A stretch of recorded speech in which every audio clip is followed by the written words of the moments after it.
Good evening, everybody. Hello, Mr. Real. How are you? RFM, I'm doing great. How are you doing? You seem I can't hear you too well. Are you speaking loudly? I'm speaking loudly. Let me just check my audio here. Are you carrying a small stick? Is that better? Yeah, much better. All right, sweet. Welcome, folks, to another episode of Mormonism Live. RFM, glad to have you by my side. We are just talking before the show started that we are going to set in motion the inaugural episode of Mormonism After Dark. I was just going to grab the thumbnail for that and put it up over here. And Bill has been working really hard on this thumbnail. I was almost going to say we've been working really hard on this thumbnail, but you have. Well, let's see. You've been doing a great job. I like this now. I look a little more cheerful. Still maniacal, but cheerful. Yeah, you're the happy one in this picture because I'm never a happy person. According to Ward Radio and other folks, I'm just a miserable old Grinch who just trashes on Mormonism all the time. But folks, we are planning Saturday night, 8 p.m. Mountain Time, this Saturday, July 13th, 8 p.m. Mountain Time, the inaugural episode of Mormonism After Dark. We're both a little hesitant depending on what kind of day we talked about putting this up. So we'll have this be kind of a roving show. We'll see how that goes. It might give different people a chance to participate. We'll see how that goes. We're not going to have a set in stone date for this, but we'll try to give you plenty of notice each week so that folks can tune in. Any thoughts from you, RFM, on the show? And otherwise, we'll jump into tonight. Yeah, I'm not sure. I really like the receding hairline in this image of me on the thumbnail. Yeah, I don't know what that's about. Yeah. It's, we have to live with some inaccuracies. You know what I mean? Yeah.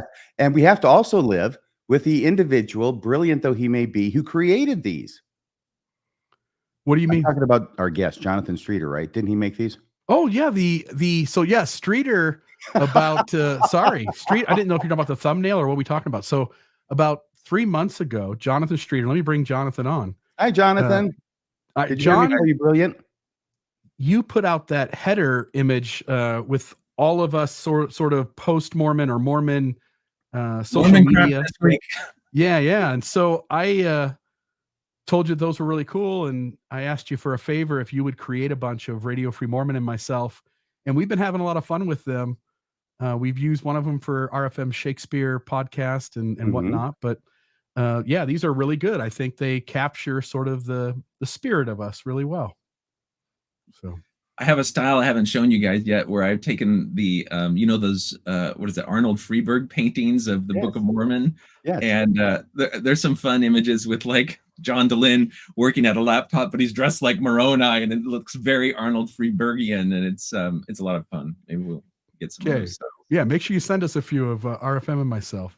I'd like to see that. By the way, I have to ask for on behalf of the audience, the thing that everybody wants to see right now is Yugi. Is Yugi there? He's here, but I locked him way out because he's got noise issues. He just wants to bark like crazy, and I figured that would be a distraction today. So. Oh no, our views are crashing. Well, my dog's here. It's inevitable that at some point my dog's going to bark. So we'll see what happens. So all right. Well, we've got Jonathan Streeter with us. In tonight's episode, we wanted to give you a chance. John, you had reached out to me a little while back and said, I think I'm at a place where now some time has passed and I think it'd be good for us as a community to revisit your race apology and to talk about that. And so I thought that would make for a very interesting topic. And so I'll turn the time over to you, my friend, and you can get us started in the conversation. Okay.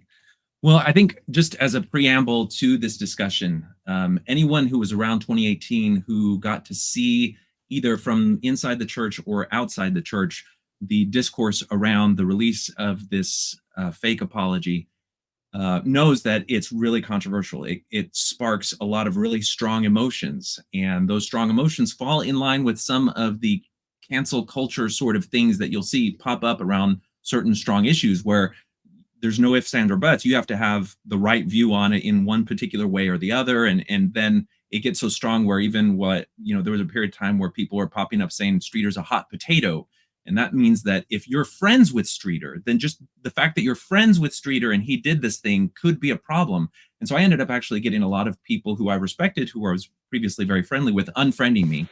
And it was all centered around this idea that what I had done in creating this was an act of racist white supremacy along the lines of white saviorism. And there's a bunch of different terms that you'll hear thrown around about this on that perspective. Now, there is another perspective, which is that it was a thought-provoking piece of satire that actually did spark a conversation and did bring out feelings and ideas that people maybe didn't realize were as strong as they could have been on this question of apology. And I want to validate all of those things. I think everybody who had a perspective, whether it was really hating this and seeing it as a hateful thing, or seeing it as a potentially enlightening or opening of perspective thing, any of those perspectives are valid. And as you'll see through, we'll talk a little bit about the nature of the problems with how it went out, because as you'll see, I did issue an apology for the apology, because as I started to listen to the voices, there were certainly things that I agreed with about the nature of the harm and how it should, it needed to not come out in the form that it did. And so we'll talk about that in a little bit more detail when we get there. But I just want to preamble that, like, if you think this was a hateful, racist, bigoted act for me to have done it, that's okay. I think that's a valid perspective. And I think, giving voice to that is fine.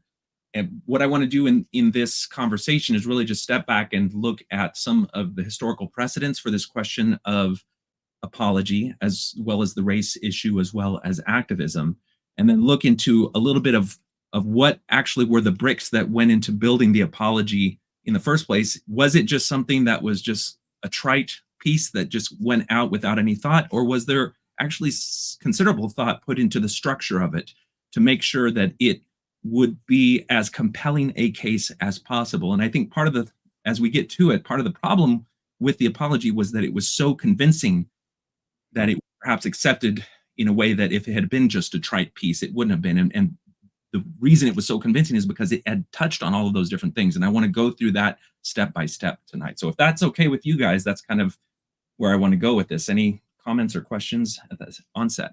Yeah, I'll just say on the front end, two things. One, and it goes right along with what you just said. One is, I think the apology that you wrote up was brilliant. And I think it nudged a lot of people to think like, oh, why can't my church be healthy like that? Why can't my church do a thing that's so driven by wanting to be good in the world? And if you on some level pleaded and wanted that to someday be real, and you saw it and believed it, I can also imagine the sort of hurt and disappointment you would feel learning that it wasn't real. And so I think, as you point out, I think both those perspectives have truth to them. This all happened really quick, didn't it, though, Jonathan? I know we're at 6 years now, a little over 6 years, because it was in June of 2018, right before I think they were having the 40th anniversary of the lifting of the priesthood ban, the B1 thing. Yeah, May 17th was the day of the meeting in 2018. And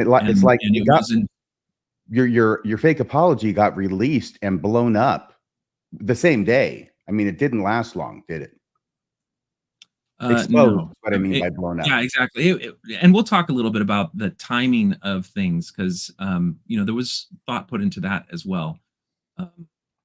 So if there's nothing else, we can go ahead and get started. Let's do it. Okay, so I have just a few slides just to kind of give a background. So this is kind of a retrospective, looking back on it and thinking a little bit about what went into this. So first, a little bit about background about me. I have been a content creator since I started processing my own religious transition away from Mormonism.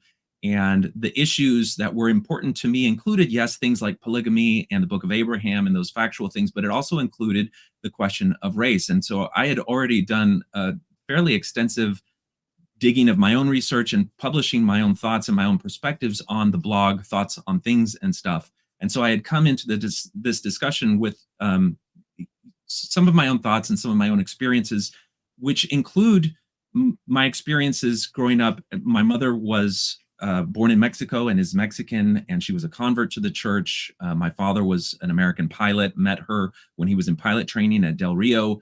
And my mother was the only convert in her family because when her brothers were investigating, they said that church is racist and I don't want to join it because it, says things about my heritage as a Mexican that I don't agree with. And I think it's not true. And there was always a division in my family because we as Mormons felt like we had some truth and that the members of my extended family who weren't Mormons were kind of on the other side. They were somehow less than. We loved them, but they didn't have the truth. And so there's just this invisible barrier that is between family members and extended family members who are in and outside of the church. And it affected me. And once I processed a lot of this and saw that the claims that the church had around the question of race were in fact not real, and it kind of opened my mind to see my relatives in a much more accepting and loving way. And I've had a chance to reach out and talk with them about just the different ways that I felt and conceived of things growing up. And it was a question that touched me personally. I think one of the most popular things that I had ever done was the response to the Three Mormons on race, which was a video that came out with our friend Kwaku when he was on the Three Mormons channel, where they tried to soften and do some apologetics on the question of race in Mormonism, but it was filled with a lot of statements that were not actually accurate. And so I did a response to that was fairly well received and well researched. So I came into this with a background of already doing both content creation, research, and activism. And then I also, in my research, saw past efforts in trying to move the discourse on the question of race.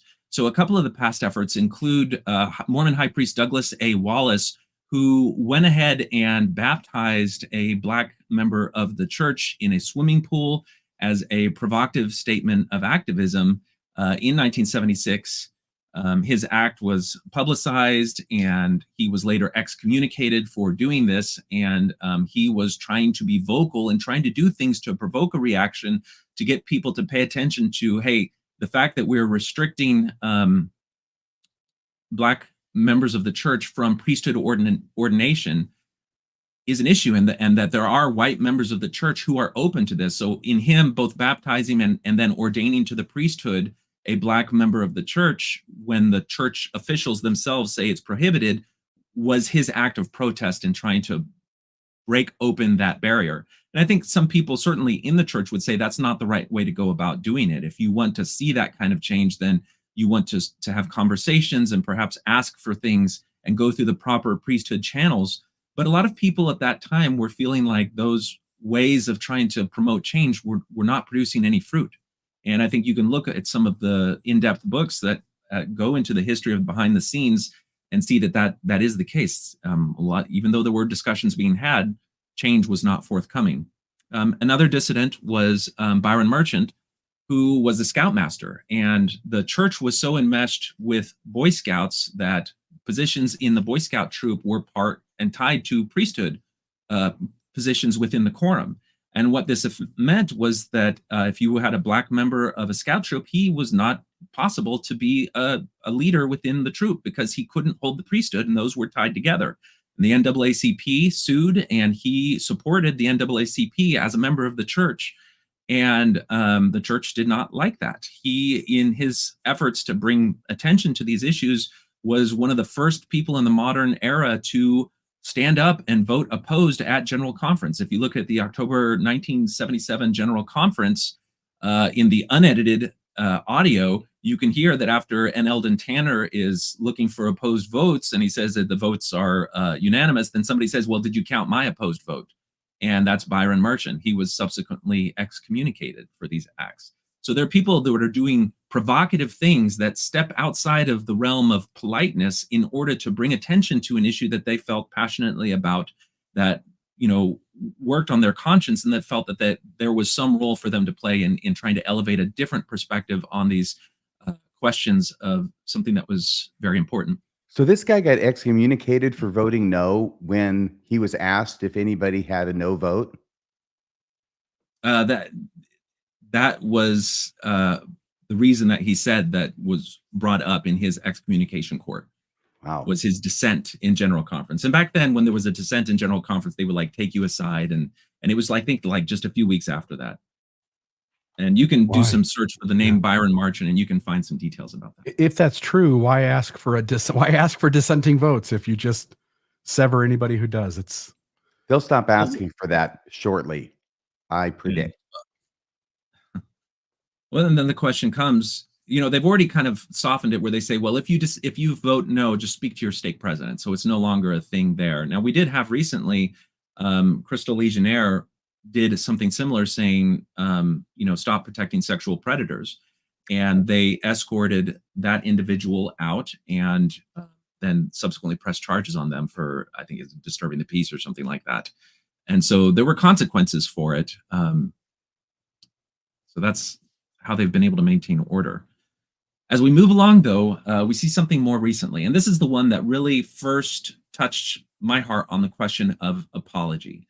And that is in, I believe it was 2012, Darren Smith, now Dr. Darren Smith, created a petition on change.org. And he made his case that the church should issue an official apology for its racist teachings that had declared the Black curse. Now, this is 2012. Remember that the Gospel Topics essay came out in 2013. So this is before there was ever an official disavowal of a lot of those ideas about curses and less than valiant spirits in the pre-mortal realm.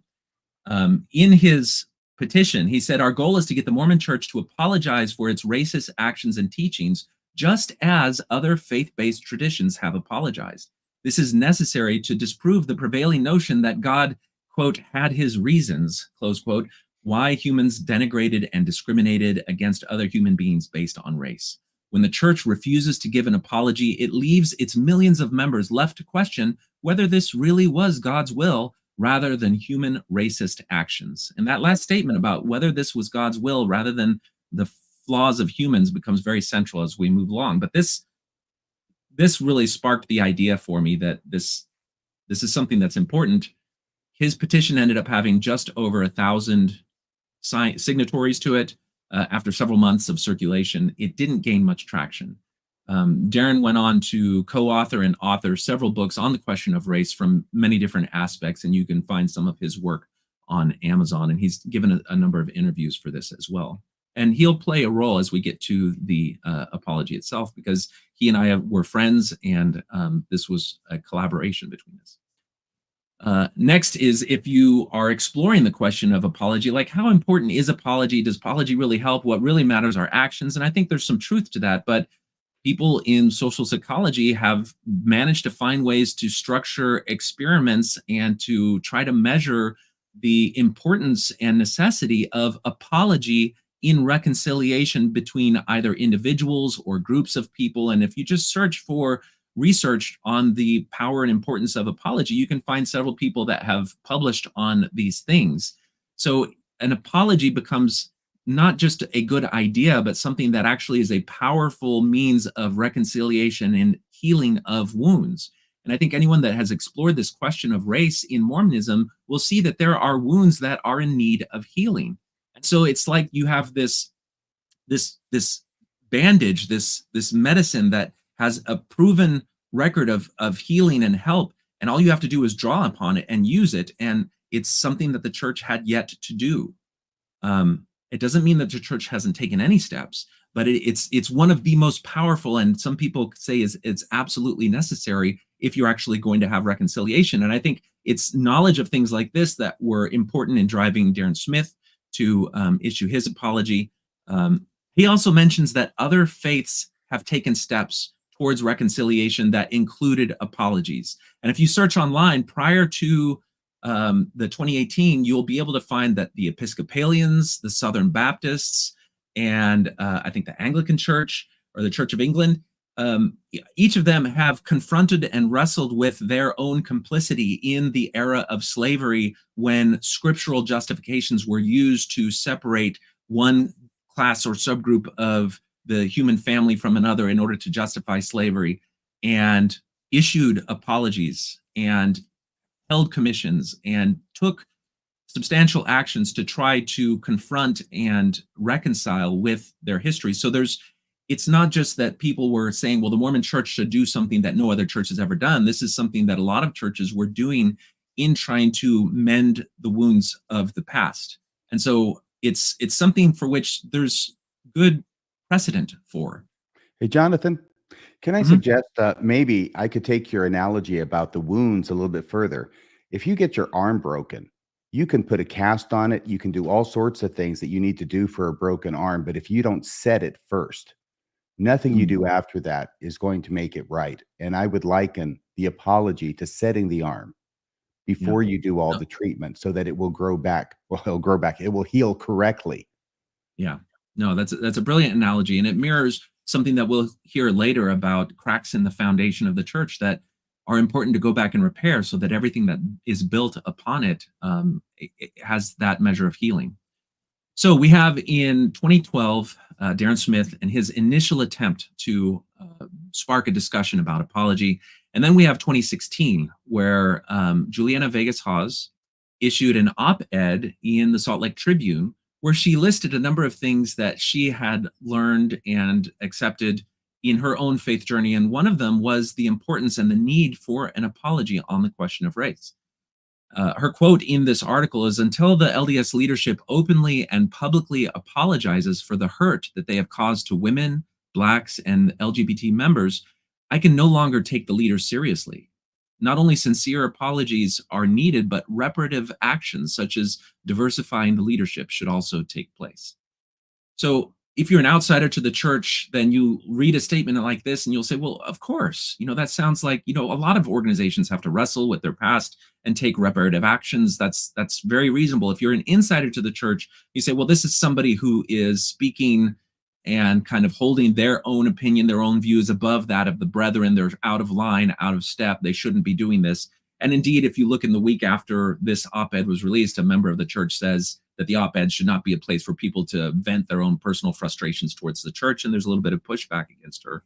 But this is another example of somebody publicly making a plea or an appeal to the church to consider the possibility of the healing power of apology on this question of race. And that apology should be so expansive and complete that it actually is more than words. It takes significant, substantial actions. And it should be noted, though, that this is not the only perspective on the question of apology. So there are a couple of people who had been asked about it before. One of them is Marvin Perkins. Now, you'll probably recognize Cardin Ellis there on the left of the screen. I was going to say, who is that good-looking knife smuggler?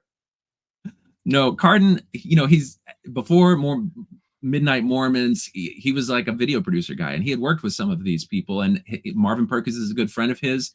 He worked on producing the videos for Blacks in the Scriptures. If you're new to Blacks in the Scriptures, it was a group of faithful Mormons of color who had come together with a way to handle and deal with some of the controversial issues on the church in looking at the statements in the Scriptures in a new and different way.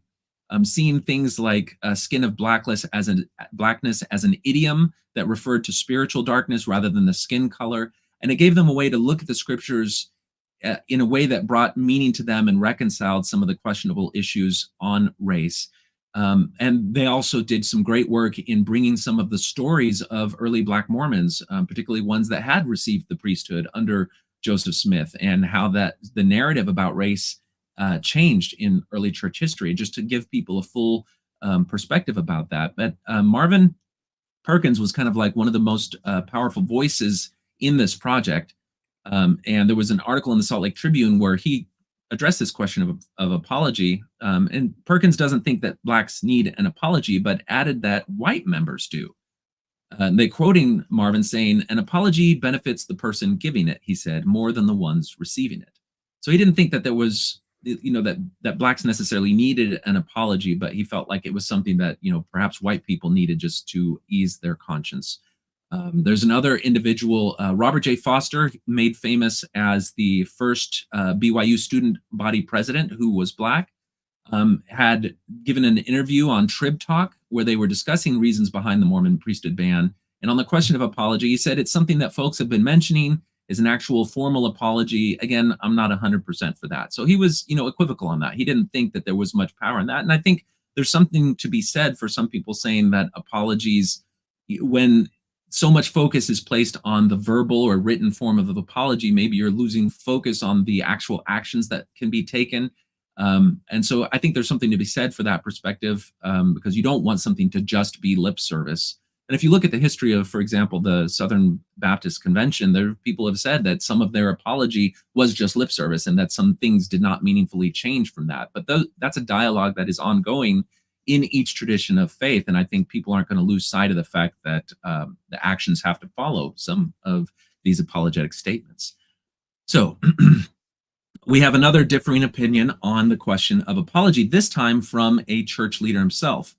This was an interview with Elder Oaks from a Salt Lake Tribune reporter, because he had been interviewed and in a printed statement had said that the church neither seeks nor issues apologies, and she wanted to get some clarification on that. And so this is a moment. The source video of this has since been taken down, but somebody saved a clip. Yay, Jonathan. Oh, by the way, time out. Yep. Oh, no. Excuse me. Tribune story that we published on. Yeah, I was just going to say, since we've seen this before, and a lot of people have seen this before, the thing I find the most interesting is not Elder Oaks or the cold that he has, but the obvious embarrassment of Elder Christofferson, who is sitting next to him and saying nothing, but looking just about as red as my face is. Mine's from the sun. I think his is from Elder Oaks. And you'll just see the most uncomfortable body language of anybody I've ever seen on Elder Christofferson while Elder Oaks is doing his thing. All right. You'll see it. Okay, here we go. Tribune story that we published on Tuesday. Elder Oaks, you were quoted as saying that the church doesn't seek apologies and we don't give them. And of course, this sparked a whole storm on social media about those who wonder how this view comports with Christian theology. Again, wanted to give you an opportunity to respond to that. I'm not aware that the word apology appears anywhere in the scriptures, Bible or Book of Mormon. The word apology contains a lot of connotations in it and a lot of significance. We do not seek apologies. When our temple was desecrated in California, when people were fired and intimidated, when a lot of other coercive measures were used, we sought no apology. That's what I meant by saying we don't seek apology. We think that the best way to solve these problems is not a formal statement of words that an apology consists of. Way to play the victim card, Elder Oaks. Well, needless to say, go ahead, Bill. Yeah, I don't know if you're including, I'll not say it if you've included it, but I don't think you have. The B1 conference. You haven't included anything from that. Oh, no, I have, yeah. Yeah, okay. I'll just say, I think it's made more complicated by the fact that Elder Oaks in that B1 conference sort of sets in stone the church's view that the ban is still from God, even if the theories have been disavowed. No, Elder Oaks at the B1 conference is really the atom bomb at the apex of this entire apology issue, because the apology came out in the prelude to the B1 celebration, and everyone was looking to the formal leadership at the B1 celebration to make a statement that would address the wounds still being felt in the hearts of many people, both before this whole apology issue, but then even in the wake of it. So let's keep going. So clearly, I think a lot of people were unsatisfied with Elder Oaks' statement about apology, particularly because things like forgiveness and the importance of apology, like those are really close to a Christian heart, because a lot of people's conscience in the Christian community is centered around how do we reconcile over our own flaws or our own misgivings? How do we forgive other people? And apology is central to that in any human relationship that you've ever had. We're all going to make missteps and to hurt people inadvertently or in a moment of passion, and how you heal those wounds and how you repair a relationship is an essential part of anybody's existence. And so I think seeing him come out with a statement that strong is really difficult. And I think in his defense, you could say, well, there's something different between an individual and the notion of apologies between individuals and an institution. And he's speaking as a representative of an institution. And apologies may carry some legal obligations in terms of recompense or somehow payments have to be made or legal accountability. And so I think the people that would defend him would bring up this kind of division between individual and institutional apology. And so that does feed into why the apology that I wrote is structured the way that it is, and we'll get to that. So this leaves the festering issue. So in 2013, we have the Race and the Priesthood essay gets published. There's no like announcement about it. It just kind of shows up on the website. I remember I was researching for an article, and I was just typed in race and priesthood, and this new article showed up, and I was like, what, where did this come from? And it must have been just like in the day that it was released, because I had never read anything that was as upfront about it. And the bombshell paragraph is, today the church disavows the theories advanced in the past, that the black skin is a sign of divine disfavor or curse, or that it reflects unrighteous actions in the premortal life, that mixed race marriages are a sin, or that blacks or people of any other race or ethnicity are inferior in any way to anyone else. Church leaders today unequivocally condemn all racism, past and present, in any form.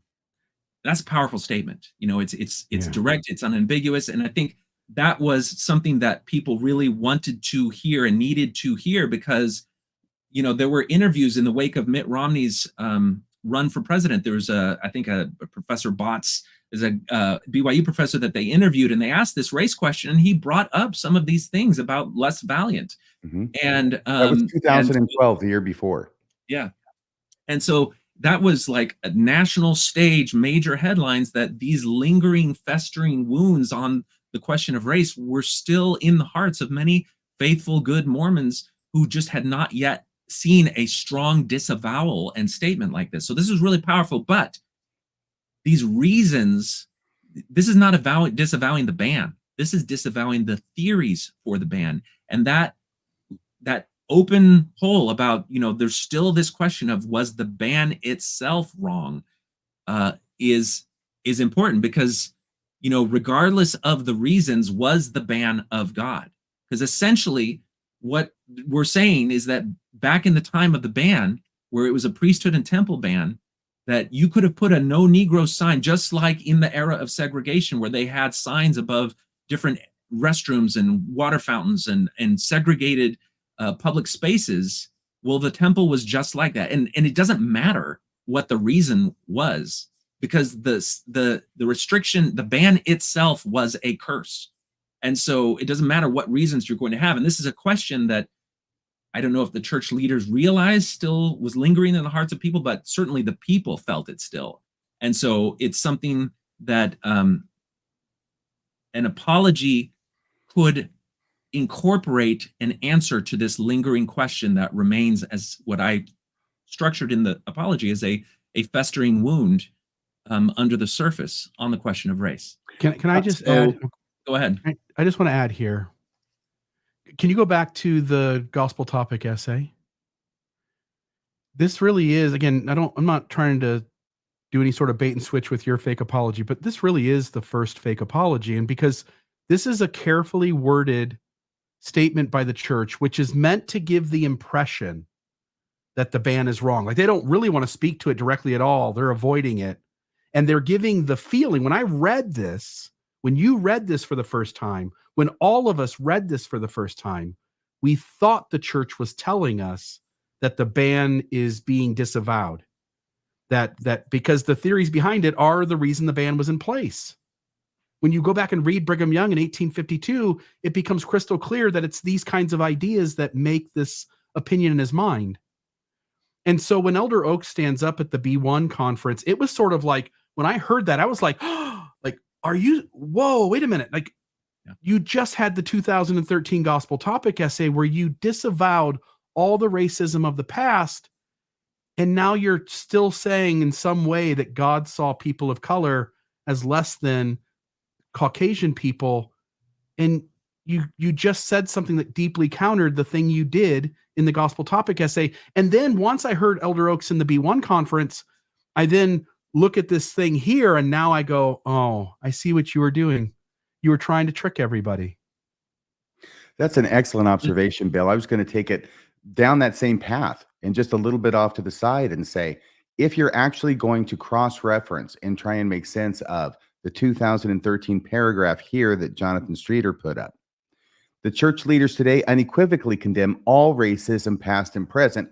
And then Elder Oaks in 2018 says God was the one who was the racist.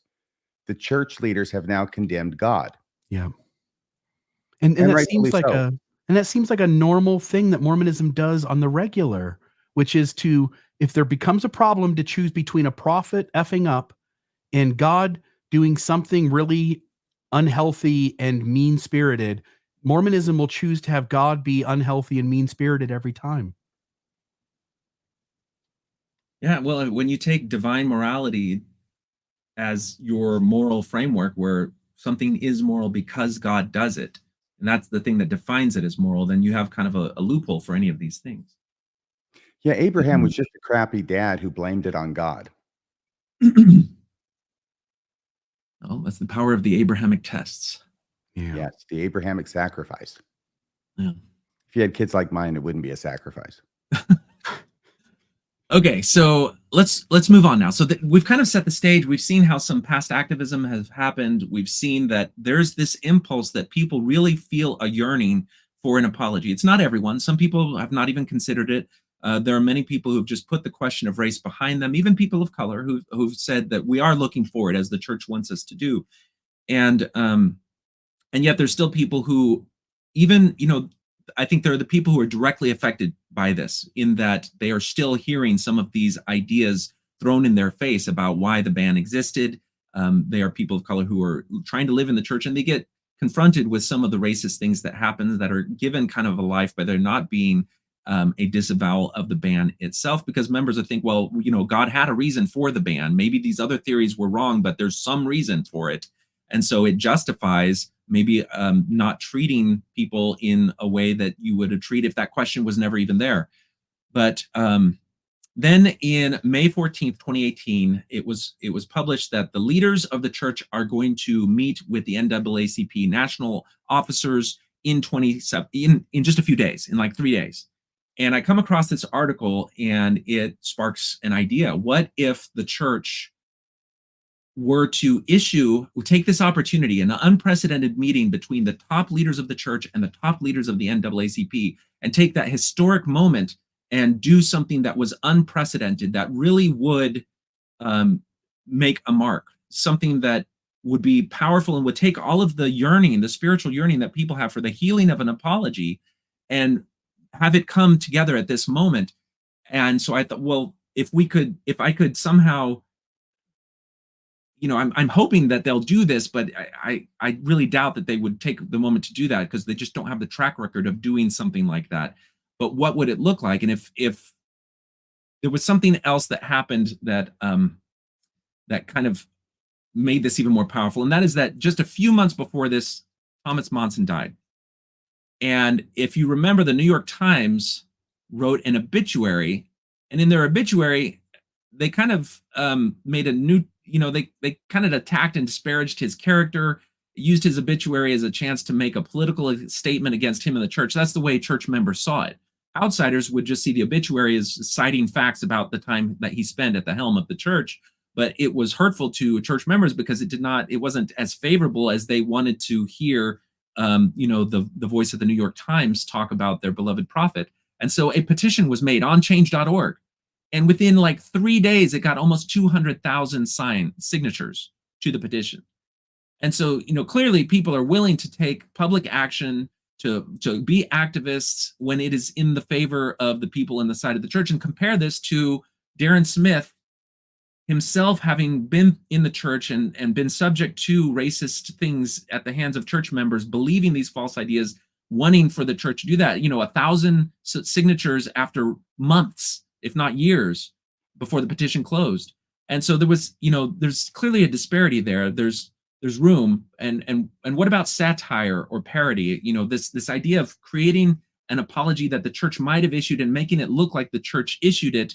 Is there any precedent for that? Can you call it satire or parody? What is satire and parody? And this is an example of just one way to show you how satire has shown up and parody has shown up. On the left, you have The Family, a proclamation to the world, and it is the official publication by the church that is all about families and gender and all of the things that are part of that, and it's formatted in a way, it looks very specific in a way. If you just show this for like a brief millisecond to any Mormon, they're going to recognize it because that formatting, the heading, the font, and everything, very recognizable. Well, somebody took that same appearance and put the statement of the church issued in 1949 that reaffirmed that Black people could not have the priesthood because of some of these false ideas, and attributing it to God.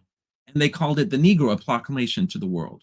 So it's a parody in that it blended things that weren't intentionally together to make it look like something else, but it's done to try to say, okay, Mormons, you see this proclamation from your general authorities about the family and you feel good about it.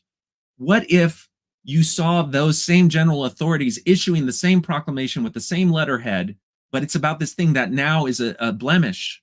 Like, could you feel the same about it? Now, is there not then reason for you to maybe investigate some of your feelings about that and not just accept something because it comes from the brethren, but rather challenge your heart about the contents of this? See if you do agree with it, or if there's reason for you to have some thought about not just going along blindly with it. Well, that's one form of parody or satire. It's not funny, ha, but it's thought-provoking, and it challenges your conscience, and it gets you to think. But the thing about this type of parody is it's showing the church in a negative light. It's saying, hey, we're going to take some dark stain from your past and bring it up again and show it in its worst form to try to get you to think by showing you the worst, by showing you something bad. And that's a form of parody or satire that I've done before.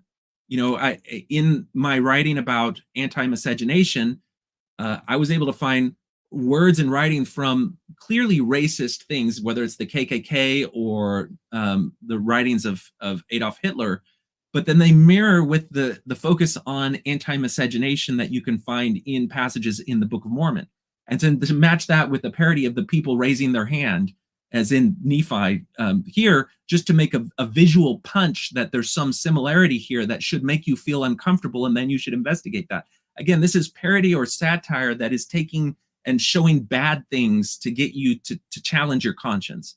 And it's a little bit obvious. It's a little bit like, it's easy to label as anti-Mormon because you're trying to embarrass the church with the badness of the church. And I wanted to do something different that wasn't an appeal to the badness, but rather was aspirational, something that would draw upon the possibility of what could be if the leaders stood up to the very cherished Christian ideals that they hold. And there's a precedent for this. And that is the Washington Redhawks. So there was a group of activists that kind of in secret created a whole website, fake news articles, redesigned a logo. And this was part of a campaign to try to get the owners of the Washington Redskins, who has, famously have a logo that has a Native American, and there's a whole bunch of things that some people consider to be irreverent and disrespectful towards Native American heritage. Hey, Jonathan. So Jonathan, let me just talk about this for a second. You grab something to drink, okay? Yeah, I don't know if I'd heard this before.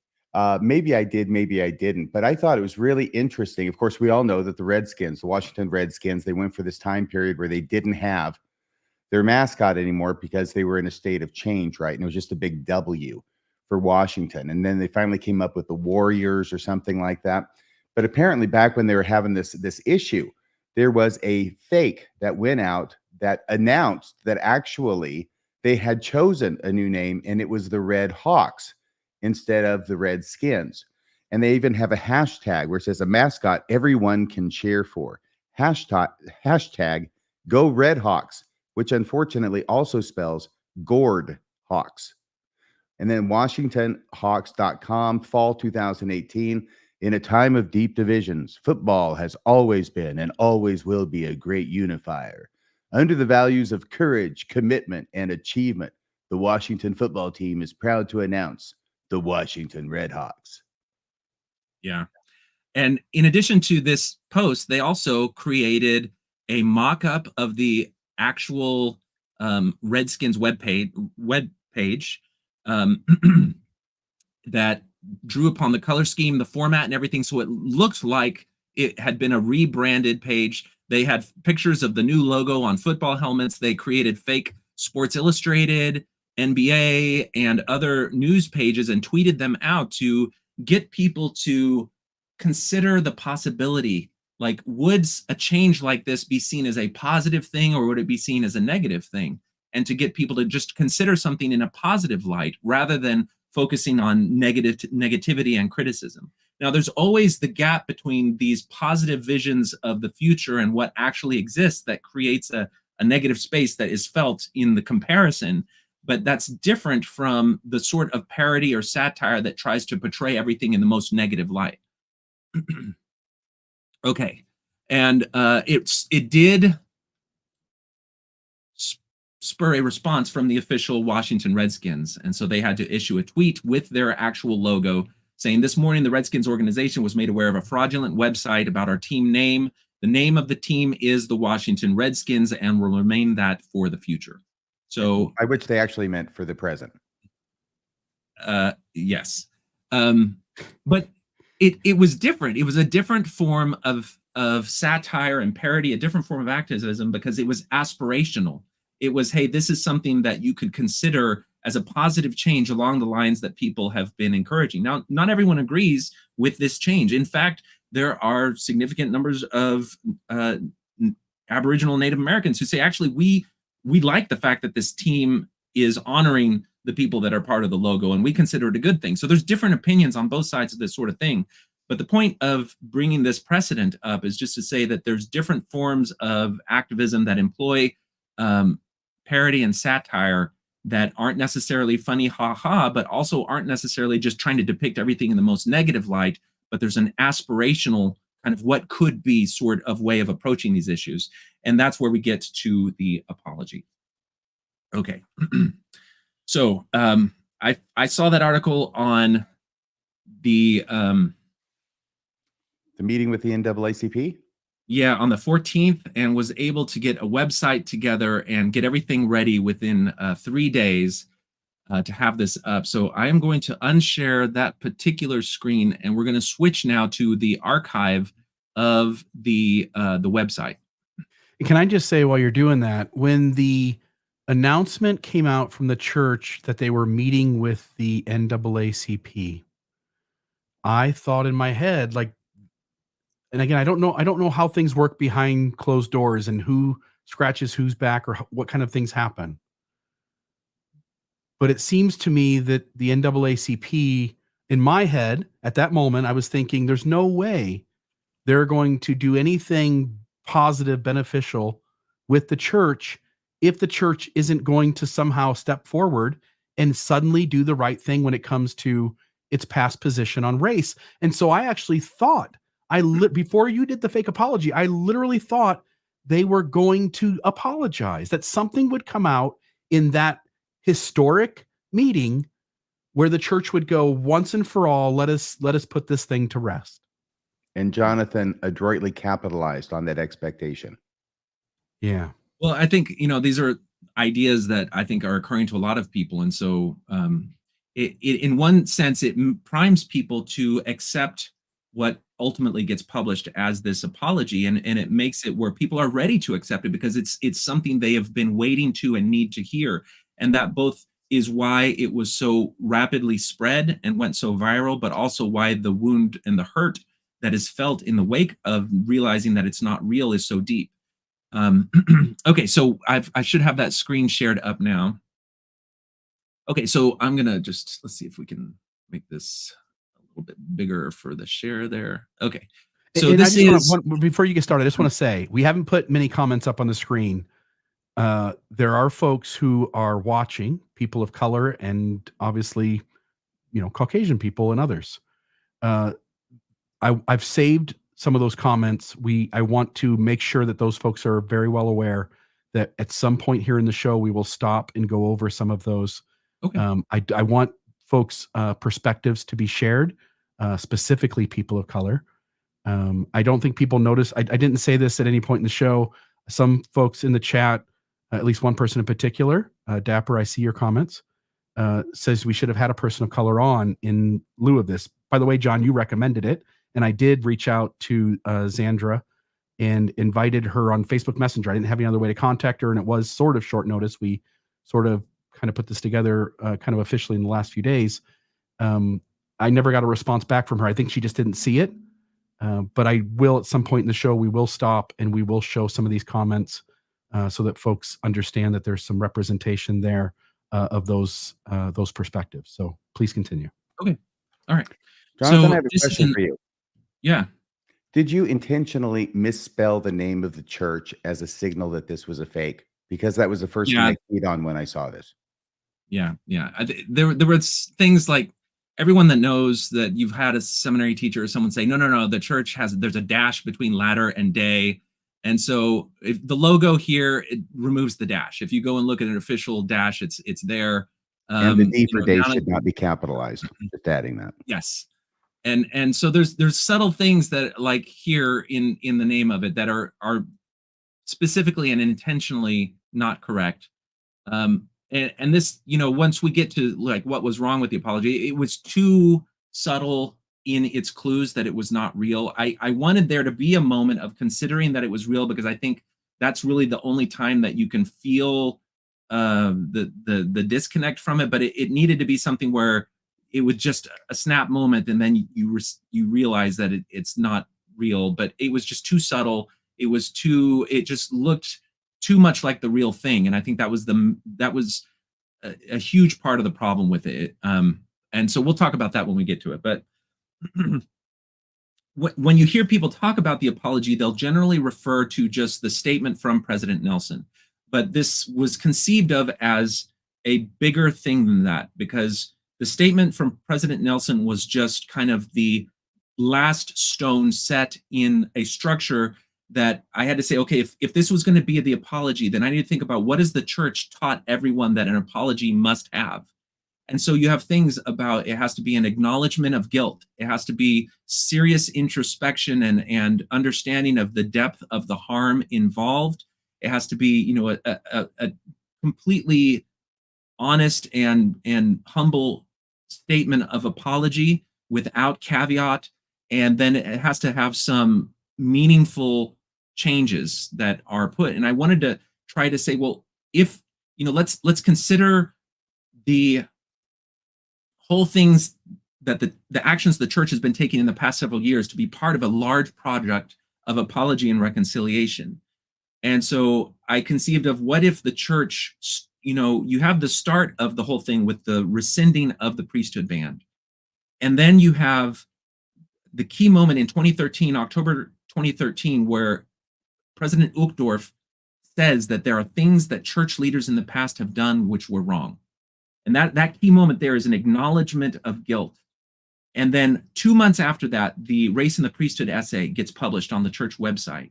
And then if you list all the things that essay actually acknowledges, it's actually a really pretty in-depth confession of the things that the church has done. And then the 5 years that have passed between that acknowledgement of guilt and confession have been a period of introspection and soul searching. And then it was going to be punctuated by this statement. And so in order to try to build the idea that this was a larger project of reconciliation and apology, that's where this publication on the church website builds that up. But most people didn't read all this. They only read the statement from the president of the church. So I just want to go through this. So first thing it's going to do is it's going to acknowledge racism, and just says, throughout history and continuing into modern times, the issue of racism has caused great suffering and division. Racism affects the hearts and minds of individuals and leads to uncharitable and harmful treatment of God's children. Institutions may also display racism by enacting policies and perpetuating teachings which harm minorities directly or through purposeful exclusion, leading to lost opportunities for blessings. Okay, so this defines racism and sets a scope for it, but one of the things that I have to weave into this is that there is a role for institutional repentance, and that things like apology and reconciliation aren't just things for individuals, but are things that an institution itself can have a role in. And so you'll hear throughout this that distinction, and it becomes important because I'm trying to anticipate a lot of the objections that people would have that we've already seen come up on the discussion of the church issuing an apology. And one of those objections is that it's an institution, and that apologies and things like that are not for institutions. Okay, so then we set the standard for universal love. In his earthly ministry, the Savior, Jesus Christ, taught that the injunction to love thy neighbor as thyself was equal in importance to the commandment to love God himself. In giving this instruction, Christ offered no caveats, no qualifications, and no limitations. And if you've been paying attention to church discourse at the time, there was a talk given by a particular brother, and I forget what it is, but it was essentially, the idea was to obey him. And he talks about Christ at the wedding, where he gives instructions on what to do, and the people who question, he said, you're supposed to obey with no caveats, no qualifications, and no limitations. Well, I'm taking that phrase from that particular talk and incorporating it here, just trying to give sort of depth to the idea that this is coming from the unified voice of the church, because it's drawing upon principles of the church and language that the church have used in talks. Can I just, before you continue, when you move it, it takes a moment for it sort of to render in for me, and I assume it's doing the same thing for the audience. So if when you go to read a section, if you'll sort of move that all the way to the top and then leave it there until you get towards the bottom and then move it again, if that makes sense. Yeah, sure. Next is universal repentance. This central universal teaching of Christian love was accompanied in Christ's ministry by a universal call for repentance. As all have sinned, Christ taught repentance not only to his disciples, but also to those apostles whom he called in his ministry, following the pattern previously established of ancient prophets acknowledging error, humbling themselves, confessing their sins, and making restitution before God and those whom they have wronged. Such admonitions for universal repentance were reinforced in the latter days when the Lord stated, "Hearken and hear, O ye inhabitants of the earth, listen, ye elders of my church, together, and hear the voice of the Lord. For he calleth upon all men, and he commandeth all men everywhere to repent." This is another brick laid in the foundation of, it's not just members that need to repent, it's also leaders who are holding positions of authority in the church who may make missteps and create a situation where repentance is called for. They are not excluded from the commandment to repent. And being able to draw upon scriptures, you can just imagine something like Jonah and the whale. Like, there's examples of prophets who make mistakes, who get called to repentance, who in scriptural precedent go through this process. And so now that we've set that tone, we can move to the next part, which is this reconciliation initiative. 5 years ago, an initiative began in the Church of Jesus Christ of Latter-day Saints to fulfill Christ's paired teaching of universal love and repentance. In the October 2013 General Conference, Dieter F. Uchtdorf, second counselor in the first presidency, stated, "To be perfectly frank, there have been times when members or leaders in the church have simply made mistakes. There may have been things said or done that were not in harmony with our values, principles, or doctrine." And I've tried to theme this as the beginning of a confession. This admission of error by the brethren was then followed by a detailed confession in the form of a gospel topic essay published on the church website just 2 short months later, in December of 2013. The essay, entitled "Race and the Priesthood," gave further details to Elder Uchtdorf's statement by describing the specific errors in the main text and associated footnotes. Okay, so for this now, it's basically going through that essay and saying, okay, what are all the things that the church is actually acknowledging are part of its history? Because some of it is said indirectly, some of it is only found in the footnotes, but it's there. And so you can bring it out and say, these are the things that in that essay the church is confessing to. Supporting segregation through the organization of race-based congregations, the denial of priesthood and temple blessings to families of African descent, the perpetuation of slavery in Mormon-controlled Utah advocated by church leaders, teaching anti-miscegenation and discouraging interracial marriages, teaching that dark skin was a sign of God's curse on the posterity of Cain, teaching that slavery was a second curse on the black-skinned posterity of Cain through Ham, teaching that blacks were not valiant in the premortal battle against Lucifer and consequently banned from priesthood and temple blessings, the sealing of a black woman, Jane Manning James, as an eternal servitor or slave to Joseph Smith after denying her requests for her personal sealing to her own family, requiring South African converts to trace their ancestry and confirm that they had no, quote, Negroid forebears, close quote, failure of the brethren to discern God's principle of universal brotherhood in 1954 after praying for an answer on the matter of race in the priesthood, and failure of the brethren to discern the importance of the Book of Mormon's declaration that the gospel message of salvation should go forth to every nation, kindred, tongue, and people, and that all are alike unto God. Now, again, this is nothing new to people who have lived and paid attention to this issue, but that document confessed all of these things if you go and read between the lines and read the footnotes and see what it's actually saying. And so framing it as part of a reconciliation initiative was trying to give life and depth to this project that included the apology. Now, in describing these errors, the Race and Priesthood essay outlined the process where church leaders in 1978 rescinded the ban on priesthood and temple blessings. The essay further acknowledged the erroneous teachings which lingered in church lessons and culture in this impertinent statement. And then it just reads that important paragraph. Today, the church disavows the theories advanced in the past that black skin is a sign of divine disfavor or curse, or that it reflects unrighteous actions in premortal life, that mixed race marriages are a sin, or that blacks or people of any other race or ethnicity are inferior in any way to anyone else. Church leaders today unequivocally condemn all racism, past and present, in any form. And the essay goes on to say, since the release of that essay nearly 5 years ago, the church as a whole, both leaders and members, have been able to reflect on the significance of these past failures, allowing true sorrow and a change of heart to pave the way for true repentance.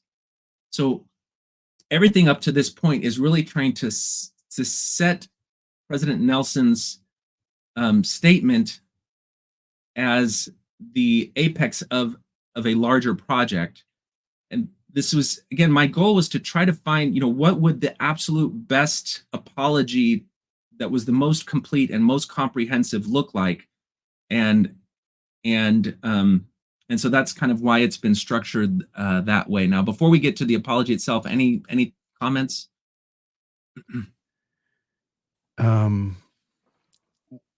Two things. One is that you really did write what would have been the most sincere, effective apology the church could have written. And the other note I make is that you also, in a way, stole their thunder. And what I mean by that is if they ever do apologize at any point in the future,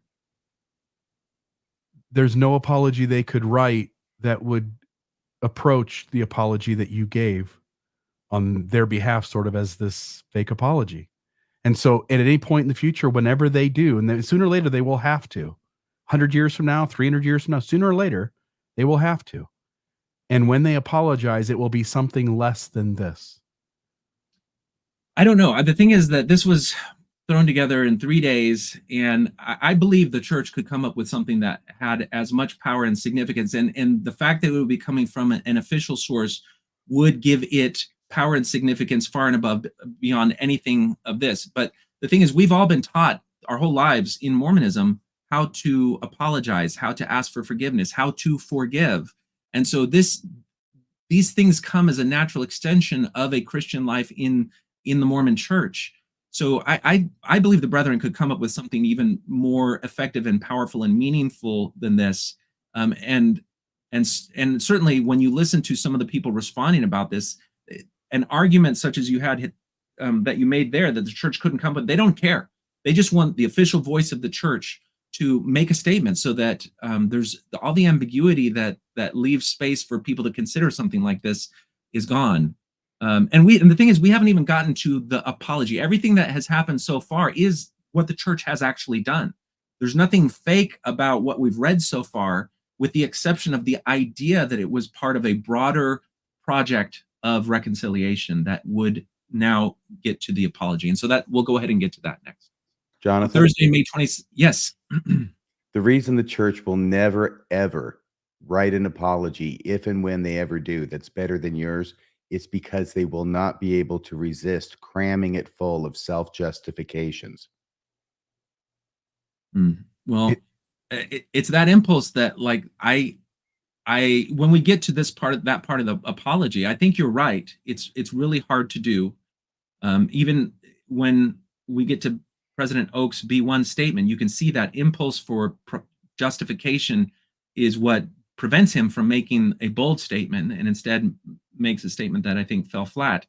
But that becomes like, when we get to the paragraphs that start talking about where the church went wrong, I had to specifically avoid the impulse to put defensive statements in there, because that's really, if defensiveness is part of an apology, it's harder to consider sincere. And I wanted this to be what would sound like a sincere apology. Again, as I'm writing this, I'm trying to be as persuasive as possible, in the same vein of the other types of satire and parody that I saw, but also drawing on my own sentiments and my own feelings about this issue after reading, experiencing, my own flavor of it, and thinking about the issue.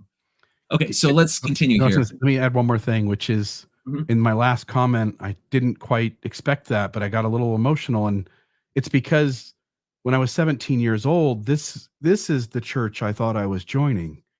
I thought I was joining a church that really was embedded and tethered to goodness and wanting to do the right thing. And, when this all happened, it sort of just hits you in the head really hard, that you realize that your church really isn't capable of being good and healthy and doing the right thing. I want to still hold out hope for them. Change can come, and I know it takes time. I'll be dead by then. And it may not be in exactly the way that we conceive of it. But let's keep going. Okay, so on Thursday, May 17, 2018, LDS Church President Russell M. Nelson and his counselors and the Quorum of the 12 met with the national leadership of the National Association for the Advancement of Colored People at Church Administration Building on Temple Square. In a room filled to capacity by these leaders and members of the media, President Nelson issued the following statement, a transcript of which may be downloaded here. So here's the statement, and this is where most people who encountered this apology would have just started at this point and would only have read from here. So most people probably had not even seen anything that we've seen here. And it starts out trying to draw upon history to bring people into the moment. He starts out saying, "As I look around, I am reminded that this is not the first time leaders of our church have sat in council with the leadership of the NAACP. The first meeting in 1963, prior to the October General Conference, resulted in a remarkable statement on civil rights read by President Hugh B. Brown over the tabernacle pulpit. It was a beginning. As I ponder on it now, I recognize how much we as a church must learn from our past." Now, you can go and look at that chapter in history. There were a lot of protests that were happening on the question of race and the church. It was in the fallout from an article that a young BYU student had written in a popular magazine, Look magazine, where he talked about the things that he had been taught about Black people as a member of the church that he couldn't agree with. And it caused some stir, and it caused people to ultimately, start to want to protest at General Conference. And the leadership of the NAACP were there, and there was a meeting that was I think Stanley McMurrin was facilitating this, for them to meet with Hugh B. Brown, and it resulted in a statement being read on the question of race over the pulpit. It was a balanced statement. It affirmed civil rights. It wasn't as far as people would want to go, but it was further than people had seen the church brethren go on the question of equality and civil rights. And so it was important. And the idea that the church must learn from our past, I think, is a one that I wanted to lead from this apology with, because it is really through a study of the history that you learn about the fact that these leaders are just men. They can make mistakes. And at the same time that you admit that, it changes your relationship with the church, but it also allows you to see them as human and to acknowledge and allow their mistakes to happen and forgive them. And so anyway, so let's keep going. It is with a solemn heart that I address you all today. Jonathan, I have upon my shoulders. again. I apologize. Are we going to hear President Nelson actually say all these words? We're going to play that at the end, RFM. And I was just wondering if you read it all now and then we hear him say all the same words again, it might be seen as a bit redundant by some in the audience. Um, Well, I'll leave that up to you guys. So yeah. I do want a chance to talk about why each of these sections is important. Well, And I there can are just cards in highlight- between those sections. Yeah, we what I can don't make want to it do really is I don't clear. want to play and stop that video. So we can either play the whole thing in full right now and then talk, or play it at the end. I think it's going to have the most effect if we play it at the end. Okay, however you guys want to go. I just wanted to anticipate that. Totally. Okay. Okay, so I'll start here. It's with a solemn heart that I address you all today. I have upon my shoulders a mantle that I don't suppose you can see with your eyes. It has a weight of its own and represents the responsibility and duty that accompany this office which I hold, the holy stewardship for the children of God, both within and outside of our faith. The trust inherent to that stewardship is no small part of its weight. Now, what I'm trying to do is trying to bring a metaphor in to really make concrete the idea that it's okay for somebody who was not the instigator of a wound to apologize for that wound. And I'm bringing it on this idea of a mantle of authority that rests on the shoulders of every prophet that holds that office as the church grows and exists in time. So that a prophet holding the same mantle, that mantle carries a principle that he may be called to act upon. And so that's why this part of the apology is in the way that it is. This prophetic mantle of this dispensation of the fullness of times, began on the shoulder of the founder of our faith, the prophet Joseph Smith. I imagine Joseph's shoulders strained at time to bear the weight of the mantle until they were relieved of that calling on the ground outside of Carthage jail. Still, the mantle passed on. To each of the brethren who have borne it since then, those men who have passed through the office I now hold, its weight and shape have persisted, adapted to the needs of the people and the inspired direction of our Creator. Each of us bear the same duty and responsibility in accepting this office, and in so doing, we also may be called upon to act on the principle of that mantle in completing or responding to matters started by our institutional and ecclesiastical forebears who also bore it before us. It is in that capacity that I address you now this day. So we've set the tone that institutions and apostles themselves do have the duty and responsibility to apologize and reconcile, and that there's a principle of the leadership that even though it's a different person this time, they can still justifiably respond to wrongs that were done by their predecessors, and that's a principle that still applies, because that's another objection that people may raise is, well, these aren't the prophets that actually did this, so that an apology by them doesn't mean anything. Well, it's the office that can bear that accountability. Today, as prophet, seer, and revelator, and president of the Church of Jesus Christ of Latter-day Saints, I offer a full, unqualified apology for the error of racism which was taught from this office and in the tabernacle and over the pulpits of our churches the world over. I'm joined by my counselors in the First Presidency and the full quorum of the 12 apostles in making this apology, and we collectively bear witness and testimony of the devastating effect of racism which were perpetuated by leaders of the church in the past. Okay. This is one of the key paragraphs there. It had to have his full title and all of his different roles in it. Nothing had to be left out. It had to be him completely. And it had to be in a statement that it was an apology that was not going to be caveated with this, that, and the other. And it had to invoke all of the places that those hateful, false ideas were taught from in the first place, so that a voice of correction, a voice of disavowal, a voice of apology was going out over the same pulpits that those false things came out with, so that it had more power and more authenticity than the original things were. And so that's why the first part of this paragraph is structured that way. And the second part is so that it is, we hear all about that the things in the brethren are done by unanimity. Things don't happen until there's unanimous vote. And so that's why everyone had to be at his side when he made this statement. And the thing is, this is a fake apology. This is fictional. Why do we care? But the thing is that all of these things are things that people are going to want to see if and when the church ever does this, because these are the ideas that people have as the unspoken language of their hearts on this issue, because, you know, they heard these things coming from those pulpits. They've heard people say, well, if it's, you know, if not all of the 12 say something, then it's not really doctrine. So, you know, all the different caveats are out there. And so a statement on something as important as this should account for those caveats. And then to have them collectively acknowledge the effects of racism and to lay that at the feet of the leaders of the church in the past. And that's going to come back again, because we circle around to the importance of acknowledging that there's something special about the leaders and their role in this. I do think that's very important, because typically whenever leaders in conference or wherever get anywhere close to this issue, they end up blaming the members. Yeah. I think say, well, some did that members he won. Yeah.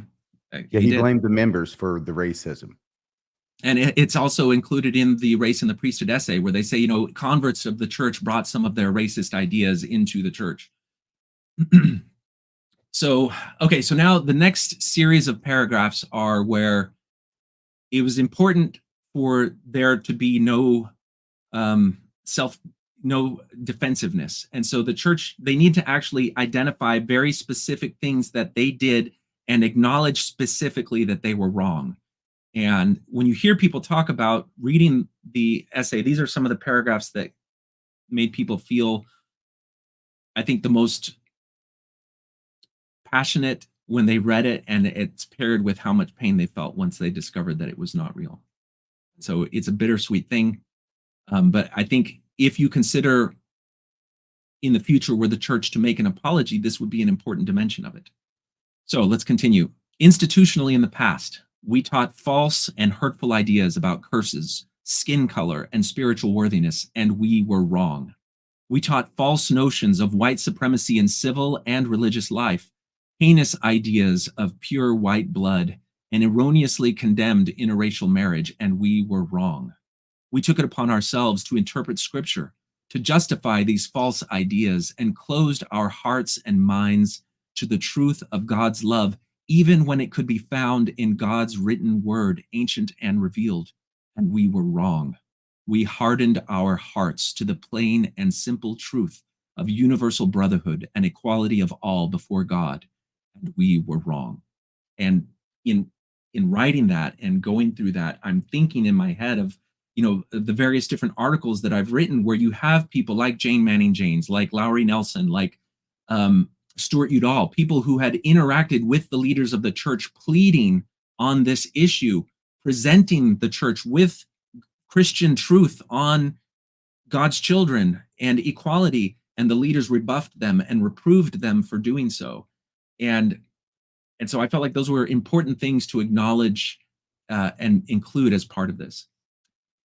We withheld from our brothers and sisters the joys of temple service, the security of an eternal family, the peace of hope for full exaltation, complete fellowship among the saints, and the duty and blessing of the priesthood, and we were wrong.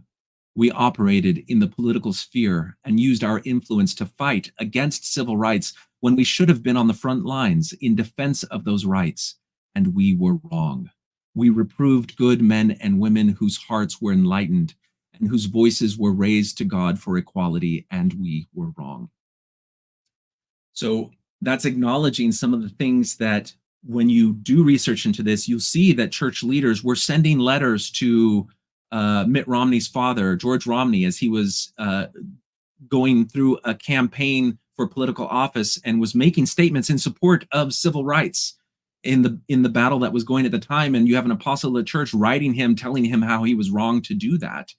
And so the church is mingling its influence in political matters and bringing its false racist doctrines into that private political discourse. And so all of these different points touch on different facets of where these false ideas really happen. And all of this now is leading up to, I think this is the most important paragraph of the whole apology. We have previously acknowledged that the false and racist explanations for the priesthood and temple restriction were wrong and disavowed them. Today, I am declaring that the ban itself was wrong. it was not of God, but of fallible men born of ignorance, pride, and sin. And I think to have a statement like that, unequivocal, absolute, there is no defense anymore that God has his reasons, even though we don't understand them. It was simply wrong. And you lay that at the foot of fallible men. We are all fallible. Men at that time were fallible, and other institutions have come to terms with that and moved on. The church has that same potential, and that it is something born of ignorance, pride, and sin. I think those are all very important dimensions of that. And that paragraph is, if you've grown up in the church and you've lived under the shadow of this as a person of color, then that's a really powerful statement. But even if you have been simply witness to that, it's a powerful statement, especially if you've listened to and heard the pain that people have felt under the weight of this concept of the ban coming from God. So now that we've acknowledged all of these things, the next part of the apology is really just to talk a little bit about how the acknowledgement of this weighs upon the hearts of the men who are having to speak this, to give some idea that they really have thought about its significance and that they've listened. So we continue. We stand humbly before our God and the world this day to prostrate our souls and beg forgiveness. With the mantle authority also comes accountability. Though we did not originate these teachings and policies, we cannot deny accountability for their harm. Many of us were living and secure in our places of priesthood privilege during those days and did not speak out against their falsehood when it was our duty.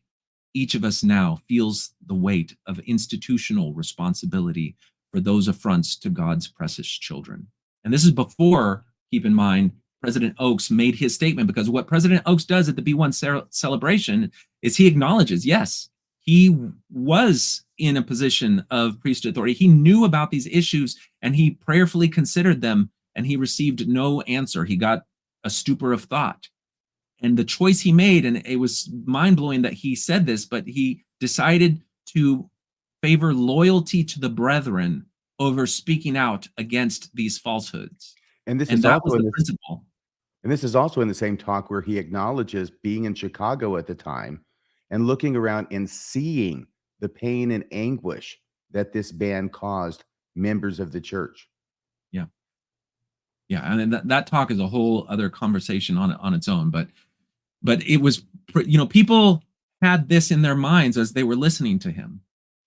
Our souls are harrowed up by the memory of this sin. To every man, woman, and child, and to every family scarred by this hurtful sin, we humbly ask for forgiveness. We plead forgiveness of God and forgiveness from all of you in this room and throughout the world. So I try to make some pretty heavy stuff up to that point. And now we're going to circle back to the importance and the difference between leaders and members, because the church has hid behind that shield of, well, the members brought a lot of racist stuff into there. And so that was one objection and one aspect of the discourse around the issue of race that I wanted to make sure was included in this.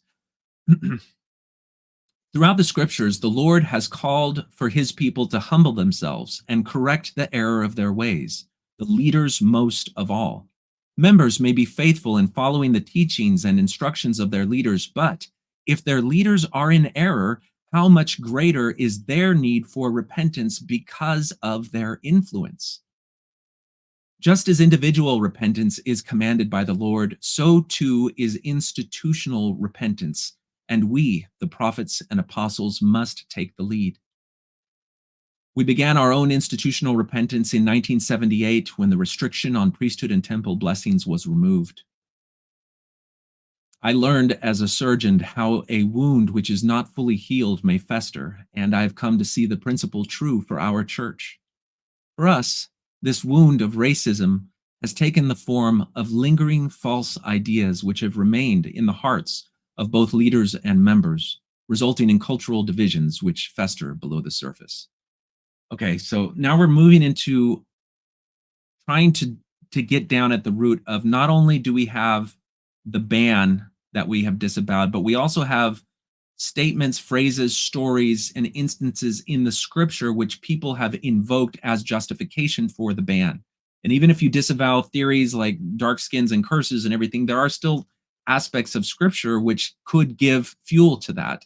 And so as part of this, I wanted there to be some tangible actions other than just these words that the church was going to take to demonstrate its commitment in it. And again, this is just all as a model for what the church could potentially do. And I think there's going to be different opinions on whether or not what we're about to talk about is the right move for the church. You know, it's kind of like a metaphorical scriptural tearing down of statues. And some people would say that even if dark, terrible things are part of something like scripture, you can still keep it in scripture. You just increase the teachings around it to explain why it's wrong. And so there's a debate to be had about that, but I just had to frame it as one particular way. And this is where I think if the church were to come out with its own apology, it could do something different in terms of the tangible steps that it takes, and it could probably do something more powerful and effective. So using that metaphor as a wound which seems to have healed, but there's still some infection brewing under the surface or festering under the surface, I think is what people can relate to when, especially when you listen to some of the people of color who respond to this apology, talking about their experience in the church, where they're still being called names. They're still having to explain that curses are not real. They're not doctrinal. So these things still exist because there has not been such a strong disavowal of these principles over the same pulpits that they came from in the first place. Not some essay tunneled away on the website that you barely make reference to, but something in the directly addressing people. So let's continue with this metaphor of the festering wound. Today, I am cleansing the wound and completing that doctrinal restitution by acknowledging that there are false racist ideas which have been enshrined in our canonized scripture. This is not as surprising as you might imagine. In the very title page of the Book of Mormon, the prophet Moroni himself states that the Book of Mormon may contain errors which are the mistakes of men. And this is true of any scripture. With that in mind, I'm announcing the formation of a scriptural review committee on race. This committee is composed of representatives from the Quorum of the 12, the Relief Society, the 70, and key members of BYU and CES faculty in sociology and race relations, and will be presided over by the president of the Genesis Group. The committee will take the next 6 months to review our current body of modern, revealed canonized scripture and identify those faults of men around racism which have been left uncorrected. They'll consult with experts in sociology, race relations, and theology from both inside and outside of the church and present their recommendations at the October General Conference this fall. Those recommendations may take the form of additional footnotes, updated headers, additional explanatory text, or even full removal of offending passages. So this is the paragraph that I think more people will say they realized it was a hoax or that it was fake. Well, I've got to tell you that as you were reading that, it did jump out at me that you've got apostles on the committee, but it's going to be presided over by the president of the Genesis Group, which would never happen in the church. Well, that was actually intentionally a provocative structuring of this, meant to show that the church would be serious about it, because people may not realize that the Genesis Group is this kind of group that exists in Utah and throughout the church in places where people of color want to have a place to gather together and to share in the unique experience of being Mormon and having that special legacy. And the president of the Genesis Group, Darius Gray, I think is the one that held that office initially, was set apart by the prophet. Like, I think it was Gordon B. Hinckley. Like, it's something that is part of an official structure. I think it was surprisingly Joseph Fielding Smith who created the Genesis Group in 1970. Oh, that I would can be look it up, but that's my recollection. It's a surprise, isn't it? Yeah, I think some people may say, well, that group, it exists, maybe it's periphery, it's just an ancillary sort of thing. This structuring this committee in this way would give a real sense of strength and signify the importance of that calling and that group around this question. And that's why it was intentionally made that he would preside over a body that did include apostles on this particular question. But again, I think this is where people say, no, the church would never do that. That's not the way that the hierarchy works in the church. That's clear evidence that this is fake. I was off by a year in admittedly- 1971, but it was Okay. Joseph Fielding Smith who was the president. Okay. Okay, so let's see. And the idea that the church would consult with people outside of the church on questions of theology and scripture, I think people would say is ludicrous. And so those are justifiable criticisms. And it's kind of, I realized that was a bit of a step too far, but I was trying to say, what would a bold action be that would show that it's not like business as usual? Okay, so continuing. We will all have time to prayerfully consider their findings and recommendations before the April 2019 General Conference, they will be presented to the body of the church for a sustaining vote according to the law of common consent as contained in the Doctrine and Covenants.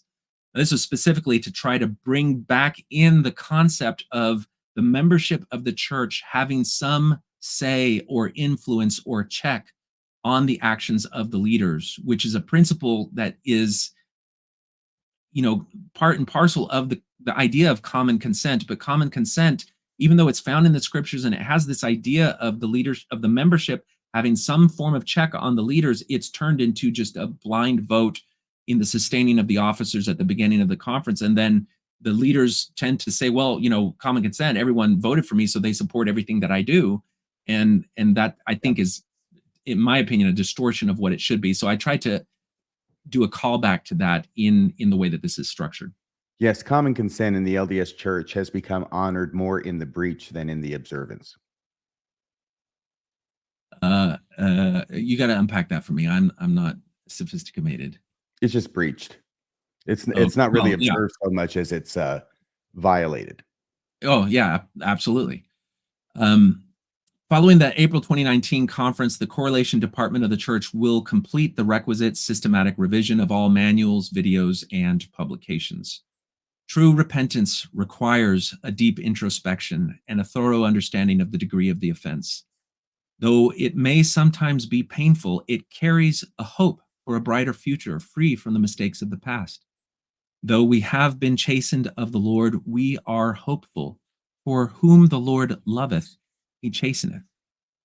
What I'm trying to do there is have the prophet say, it's okay that we acknowledge these errors and try to do better. It doesn't mean that the church isn't true. It doesn't mean that everything is a lie, because just the fact that the Lord has said before that it's those whom he loved that he chasteneth, we, having a humble disposition towards our Creator, should understand that this is fine. This is okay. We can do this. And I think that that's something that is part of why people could read this and still say that a prophet who came out with a statement like this was a prophet that they could follow. And a church that came out with a statement like this, even though they've had criticism in the past, was a church they could see themselves being a part of. I think that's a good point, because how many times have we heard leaders or other people comment on the Doctrine and Covenants, especially the early sections where Joseph Smith was chastened by the Lord over and over again?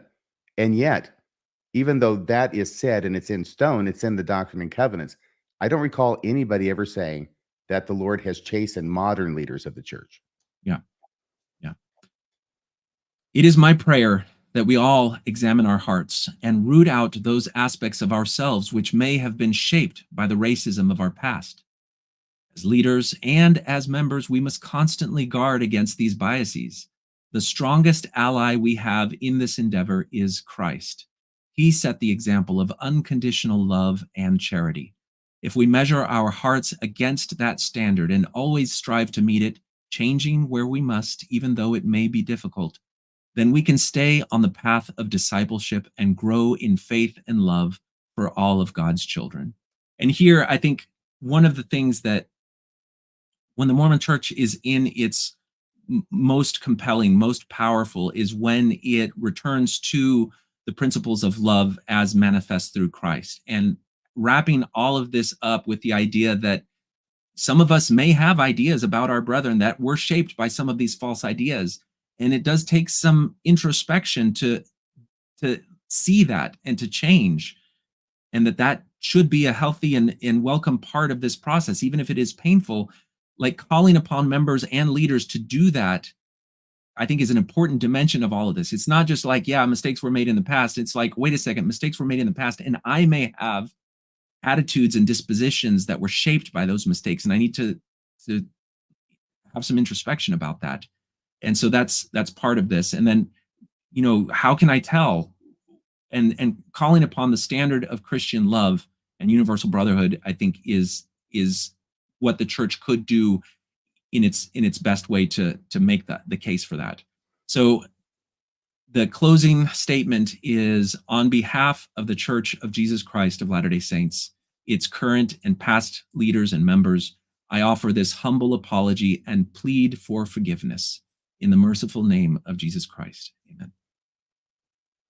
Okay. The article then just invites people now to go to the B1 celebration, and then the very bottom line says, the Mormon newsroom is the official Pasquinade newsroom of the Church of Jesus Christ of Latter-day Saints. I did not do enough to visually signify that this was not officially coming from the church. What is Pasquinade? Pasquinade just is another word for satire. I'd never heard it. Yeah, I was trying to find a word that I could incorporate that wouldn't be as obvious. I got too lost in the weeds on that, and I didn't. There were a number of things that I could have done. I could have, at the very bottom of this, just said this was, an imagination of what the church could have done, and I think it would have been accepted much more readily from it. We'll see a video in some of the responses that I think was the one that really made the best argument for it. But let me go ahead and stop. Yeah, I just want to say, folks, hang on to the very end. We have a video that we'll show with essentially with AI, with Nelson giving the apology, and I think it'll be deeply meaningful to sort of sense what could have been. Anyway, go ahead, John. Okay, so let's see. We're going back to our presentation here. Do you want to share the screen, Bill? Oh, yeah. Sorry about that, my friend. That's all right. Okay. So in addition to that article, there was also an ancillary article, as though a reporter was there and wrote up an article, and it was published on medium.com. It's just kind of similar to that Redskins thing, just trying to give the idea that there's other sources that are commenting on it as well, just to try to make it as powerful a case as possible. This article was, once people realized that it was not real and started framing it as a hurtful, racist thing, they reported it to Medium, and Medium flagged it and blocked it. So you created this as well? Yeah. And it just goes and it takes little sections from the apology and puts them in context as though it was a reporter reporting this to a non-Mormon audience. What is Medium? Medium.com. Yeah, it was a platform where you could start your own blog and create your own articles on your own heading very easily and very quickly. That's why it was so easy to do within that 3-day space. Okay, so now we get to the aftermath, and I'll say that there's an evolution that happens. The church is meeting with the NAACP, and I go ahead and activate the website and post a few links in various different places, and they start to take on a life of their own. And at first, it seems like, there's a lot of people that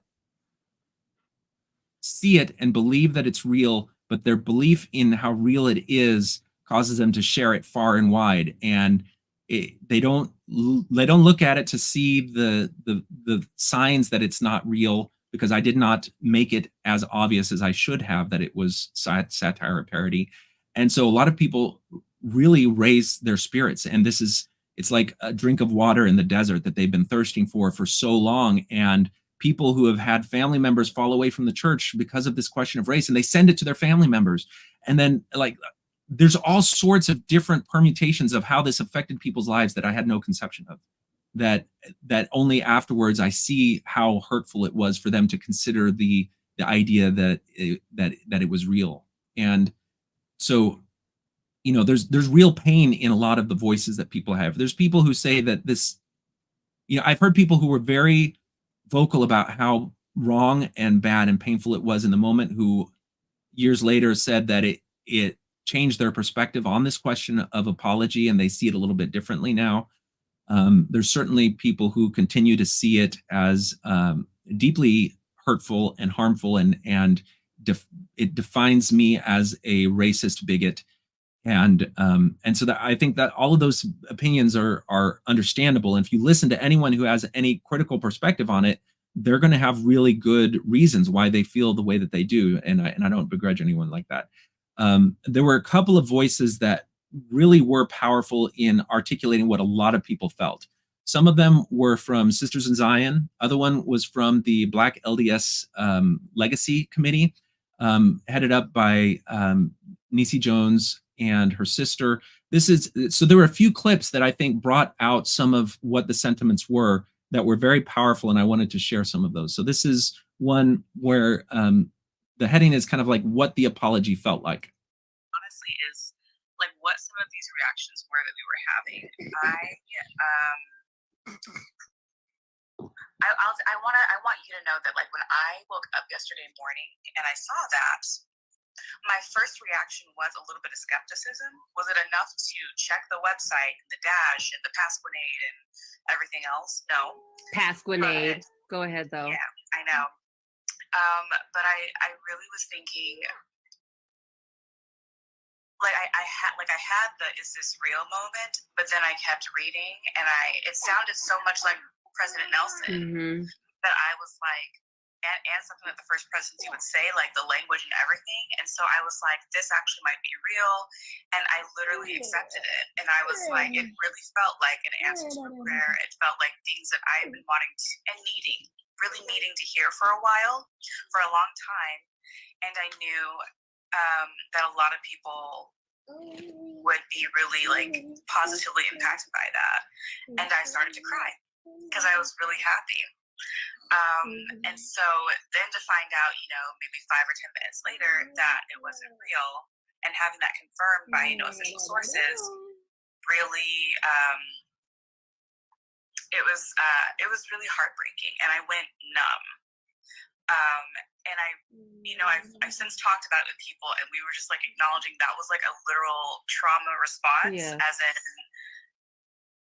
like it's because it's just it's reminiscent of like being optimistic. Actually, I think a lot of people think that we just want to be mad at stuff all the time, but no, like I'm a naturally optimistic person, and I wanted it to be real. I believed it, and I was open to it. I was like, if this is really what like the Lord is sending through like the leaders, I accept it, because like that's what we've wanted the whole time. It wasn't just to like, I don't know, like just find a reason to be angry. So I was numb for a lot of yesterday, and I knew my body knew I was sad, but it was like I couldn't handle it because I'd already been through stuff like that before, where it's like you have everything that you want right there in like the palm of your hand, and then it gets taken away when you find out that it's not really yours. Okay, so that's an important voice in that, and I think a lot of times people on the ex-Mormon side initially started, they would defend the apology. Oh, it's a important piece of provocative activism, and you should be mad at the church, not mad at Streeter. And I can understand that perspective, but I think it's really when you start to listen to the people who were affected by it, who've been living it, that you start to see, it's much more.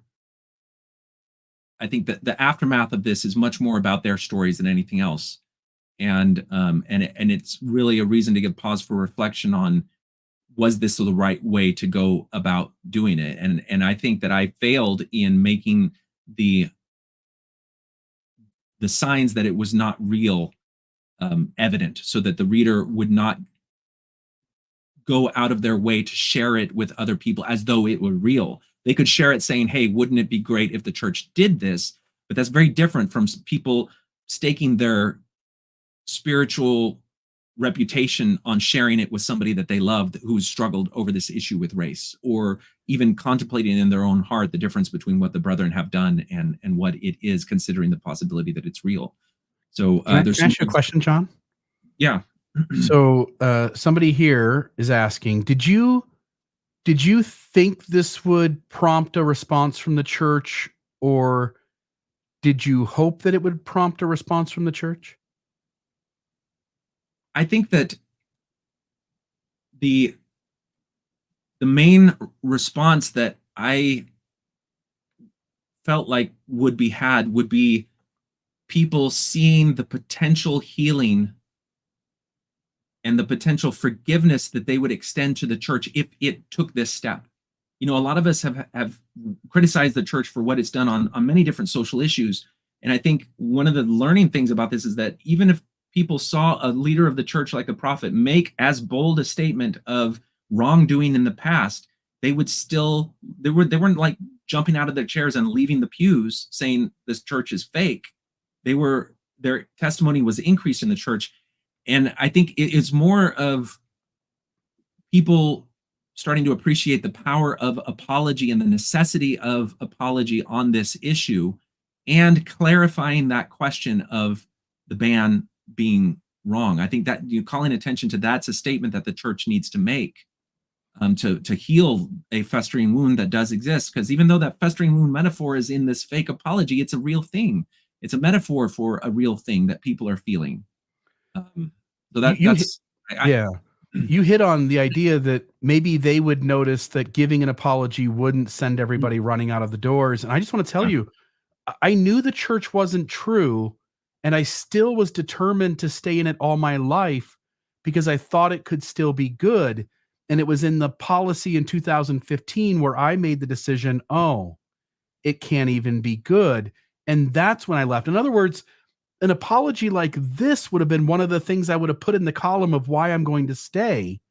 And yet, as you point out, the church's greatest fear is that its tithing paying members see it as not true. They see it as not really having real prophet seers and revelators. And it's why it plays the game it does, because it wants to keep as many tithe payers paying a full tithing as possible. And what an important point to make, to show that, hey, like people were really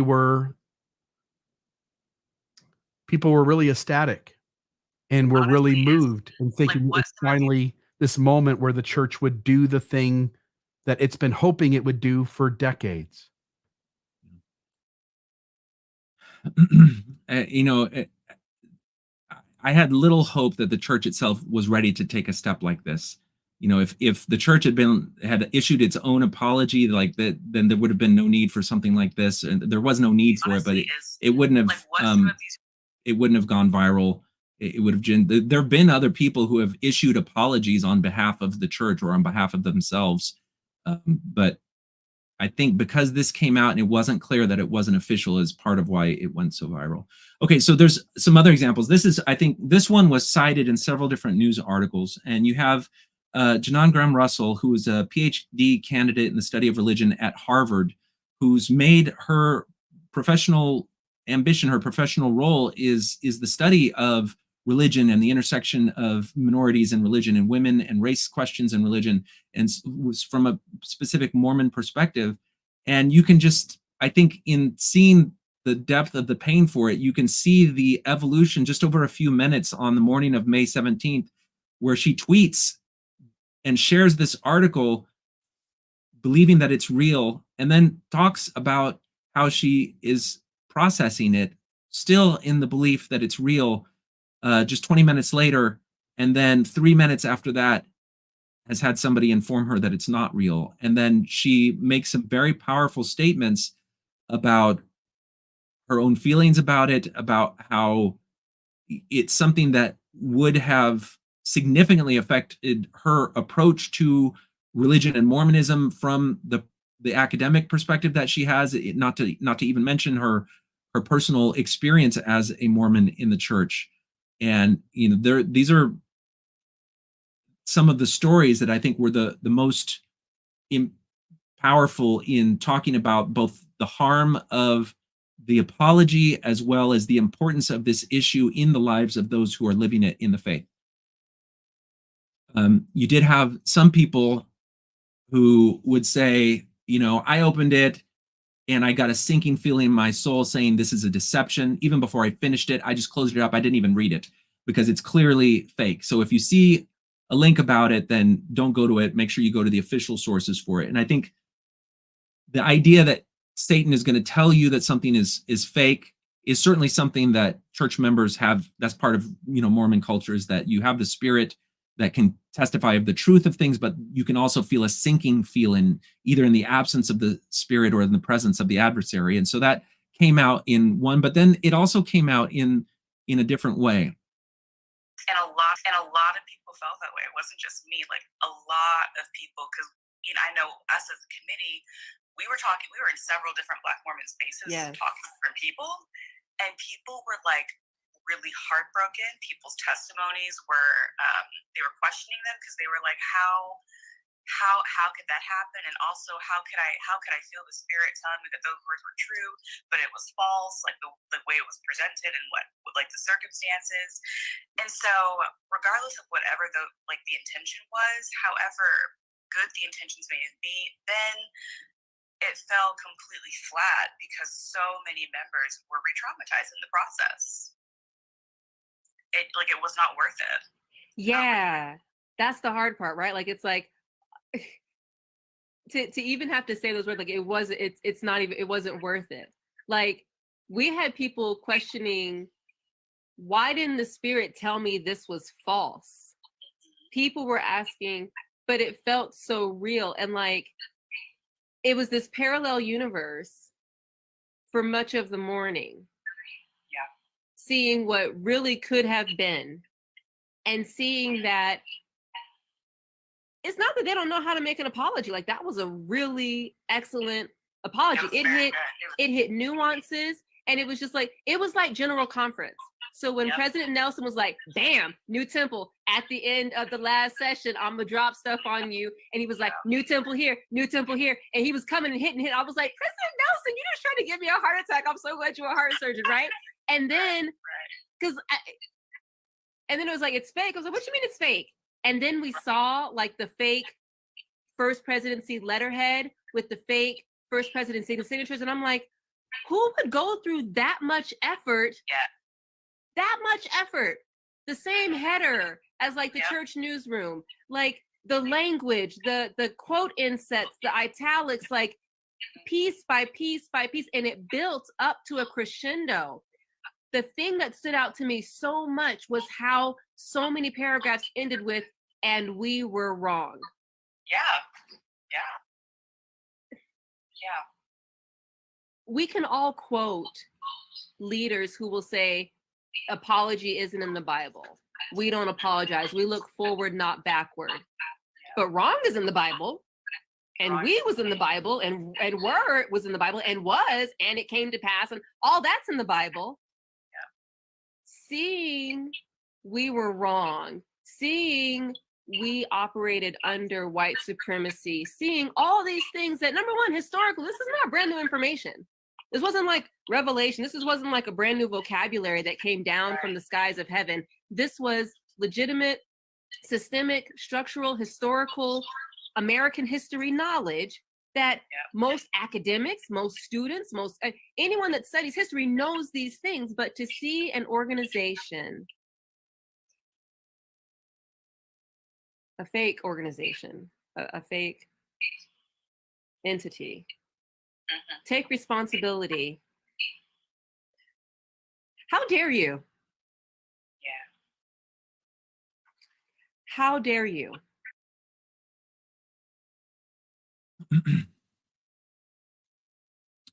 So I think that's a sobering criticism of the project, but it speaks a little bit to this question of how could I feel the spirit when I'm reading that apology. And I think what some people have conveyed to me is that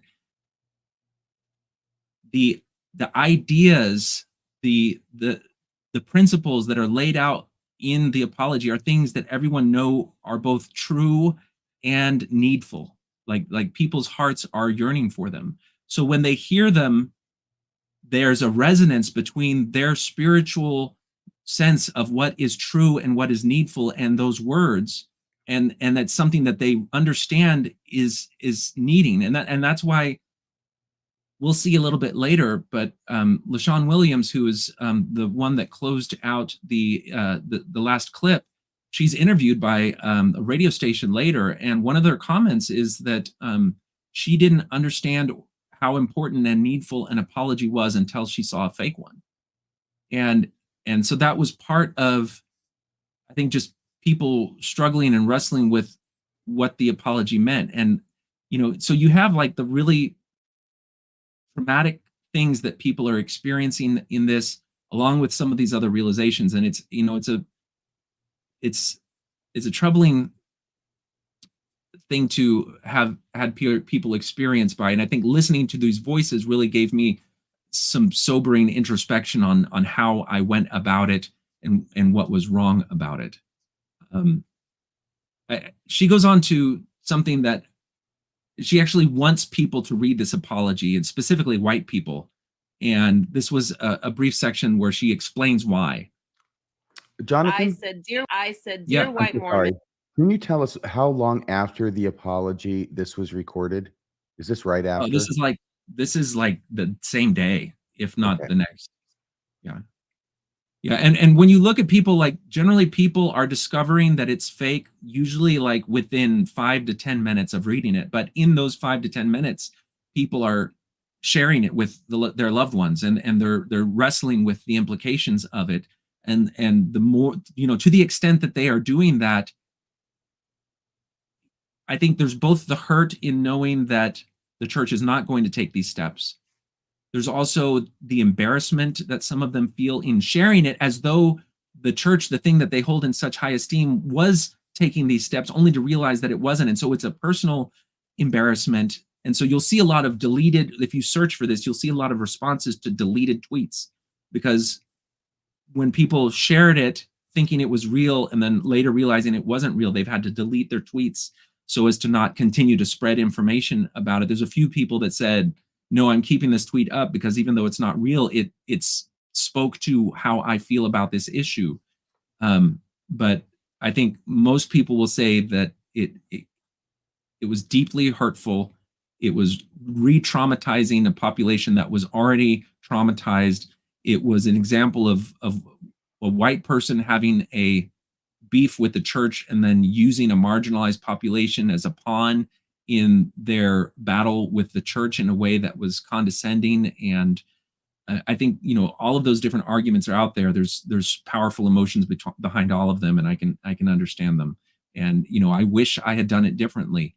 I still think that there's a discussion to be had on this. I wish I had, we'll get to, there's Tamu Smith from Sisters in Zion lays out, I think, the most powerful argument for how she thought it should have been done. And I agree with her. We'll get to that in a moment. And you did end up giving an apology for this, didn't you? I did. That's part of this presentation. I know this is going long. I don't know if you guys have an endpoint on this, but midnight. If we can. Okay. Well, that's good. We're good then. We're the new Midnight Mormons. Well, I think this is important enough that we need to make sure we cover this. So. Okay. So this was a powerful statement here. I said. Oh, hold on. Let me go back because it accidentally went forward. I said, dear white Mormons, read the fake apology. Read it out loud. Read it in front of a mirror. See how it feels to you. See how far you get. And I was saying that from a place of, I want you to read that apology as if you were giving it. Yes. I want you to read those words and see what it feels like to say, we were wrong. I want you to read it out loud so you can say it in front of a mirror and imagine that you're saying it to the one Black person you know, or to your group of Black friends. Imagine you're apologizing to us. Read that letter out loud and see what that feels like to do an unqualified apology. I mean, I hate to give the man any more clicks or whatever else, but I want you to have that. It's an emotional experience for us to receive an apology, but to give one, see how it impacted all of us, and read that letter out loud. read that and look at it and see how you feel offering an apology that was fake. Yes. Then you might get a piece of what it was like for us to read it and then to find out that it wasn't even true. Yeah. But if you sit, I challenge you to do it. I really do. I challenge you to go and sit and read that letter out loud. Don't try and skate your way through it and read it in your head. Read it out loud. Say those words. Yeah. Practice saying those words, because if the church isn't going to apologize, are you going to apologize? Are you going to look out for us in the pews? Are you going to speak up and shut down false doctrine that still happens in our churches, in our gospel doctrine, in our Sunday school classes? Are you going to do that? Yeah. An apology is an event. And like, say those words. Because folks want to defend, oh, he had the right to do it and free speech and parody. Go read that letter out loud and see what it feels like to offer an apology that is that nuanced, an apology that is that specific, and then sit there and say, and this is fake, or oops, or I lied, or just kidding at the end. Go do that. That's what I intended by asking and inviting non-Black Mormons to read that letter out loud. Because I don't have room or time or energy for anyone to defend, or he was trying to start a conversation. He didn't start a conversation. We've been having the conversation. I don't care what he meant. Go read and see how that felt. That's what you need to do. Don't defend one more thing. Yeah, I second that. Because anybody that's defending it isn't feeling it. You can't, if you can feel it, you know inside, you know that you can't defend. It was a hoax. It was a parody. You should have known when you saw Pasquinade that it was satire. Get out of here with that. Yeah. Nobody's looking for magic words that say, hey, this is a lie. That's blaming the victim. Yeah, really though. Pasquinade. So I think the points that she makes here in terms of it doesn't matter what the intention was, you know, if you're somebody who's been thirsting for this so deeply for your whole life, who's been fighting the battle of having to contend with false doctrine that continues to make its way into Sunday school, into sacrament talks, and feeling like the people around you may not have your back, then to have something like this, which you've been thirsting for, you know, hit you, and it, if it was just a trite thing, if it was just something that was a little blurb, it wouldn't have hurt, because it wasn't as she mentioned, nuanced and deep and comprehensive. And so that's part of, I think, the pain that was felt, was that it was so believable. And that's where I really dropped the ball and did this in a way that caused a degree of harm that I did not intend, yet still happened. And so, you know, that when we get to my own apology about this, that I have to address that. But there's still more voices that are talking about the effects and implications of this that are worth hearing. Hey, Jonathan, let me just explain that when you're playing these, I am taking myself off the screen. I'm actually not going anywhere. Sometimes I do. This time I'm not, but it's only because there's so much going on that if I take myself off the screen, it allows the main video that you're playing to play more smoothly and not be so herky-jerky. I'll do the same then, RFM. That's a good idea. Okay. So now, so if you have, you know, been interested in the discourse about race and Mormonism at any point, you've encountered Sisters in Zion, and they're Tamu Smith and Zandra Vanes, and they've been at a lot of these different events. They were there at the NAACP luncheon that happened. And they've been some of the leading voices on these issues, and been part of the church's own social media campaigns to try to make a more welcoming place in the church, a place that has a spiritual character that can appeal to people of color. And so this is Tamu Smith. She's kind of I see her as kind of like the wiser, more measured sort of member of the Sisters in Zion, whereas Zandra tends to be a firecracker. But listening to her response to this was just heartbreaking. She's in tears over a lot of it. She's talking about her own struggles with her children, with her grandchildren, her desire to keep them as part of the church fold, and the struggle that something like this introduced to her. You know, it's really powerful. And if you can listen to her on it, it's heartbreaking. Just really quick, You know, you have church people. Yeah. Don't pull yourself off the screen. I don't know if your screen share stays on if you do that. So just FYI. Yeah, I'm able to see if it's that. Okay, that's fine. Yeah. People that are saying, well, you should be mad at this person, not the church. Why would you have an expectation of the church?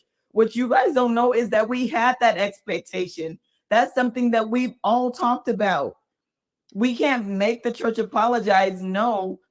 But the fact that if the church is going to, we want the church to want to apologize. We don't want to force it. But now because the church has not apologized, then it left the space for something like this to happen. And I'm not justifying the person that wrote the letter. I think he's scum. I honestly think that they are evil. Like all of them. Darren, all of y'all, evil. I'm serious. Evil. And I just don't have any space for you. Like I can't even pray for you because I don't pray for Lucifer. Like I just don't.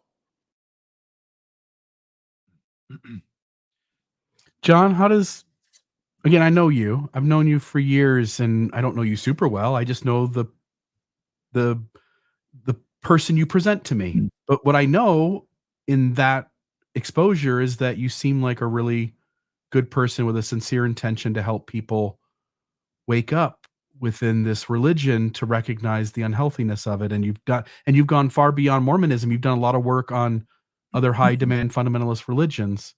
What is it? I mean, your 2 cents when you heard her the first time say that in her mind, you're this evil person. Like sometimes somebody hurts us so bad that we can only see them in the most negative of light. I think if you follow Sisters in Zion, they are like some of the most forgiving, Christ-like people. Like they're very quick to forgive and to overlook, things that the brethren of the church will say that, maybe cause some other people to shake. And they bring kind of a form of Christianity that you might encounter more frequently outside of Mormonism into the church. And it's usually very, very charitable. And so hearing her say that, I just see that as an expression of the depth of the pain that she's feeling more than anything else. I'm not taking it personally. I just know that she's the sort of person that I would say probably would pray for Lucifer or something. She's usually very compassionate in that. And so for her to make a statement like that is an expression of the depth of the pain that she's feeling in this. And so I think she's pointing to some of the things that people inside and outside the church would hear, which is like, don't be mad. Outside the church, you'll hear people say, you shouldn't be mad at the church, or you shouldn't be mad at Streeter, you should be mad at the church. And inside the church, she's hearing people say, you shouldn't be mad at the church, you should be mad at Streeter. And what she's trying to say is like, we already have this high ideal that we want the church to reach. Like we're already rooting for the brethren to take the right steps. Like we don't need anyone to tell us that. And so I'm pissed off at this guy who did this thing, but I also my heart is hurting with the need for the church to do the right thing so that we're not vulnerable. So we don't have to keep having this battle over whether or not the church feels contrition or apologies about these things. And she has some other things to say that we'll get to, but it's very tempting, like even in the entry of this, it's very tempting to say, oh, well, I was a victim of cancel culture and all these other things. Like there's real significant criticisms of this whole project and how I approached it, how I initially responded.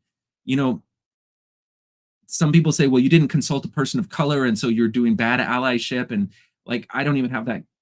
I mentioned before how Darren Smith, his apology petition at change.org was part of the inspiration for this. And before I ever published this, I reached out to him and I told him what I was doing, and I sent him the articles, and he read through it, and he agreed that it was a project that would spark conversation that he felt was important, and it was an extension of his own desire to see that change that can come from an apology happen in the church.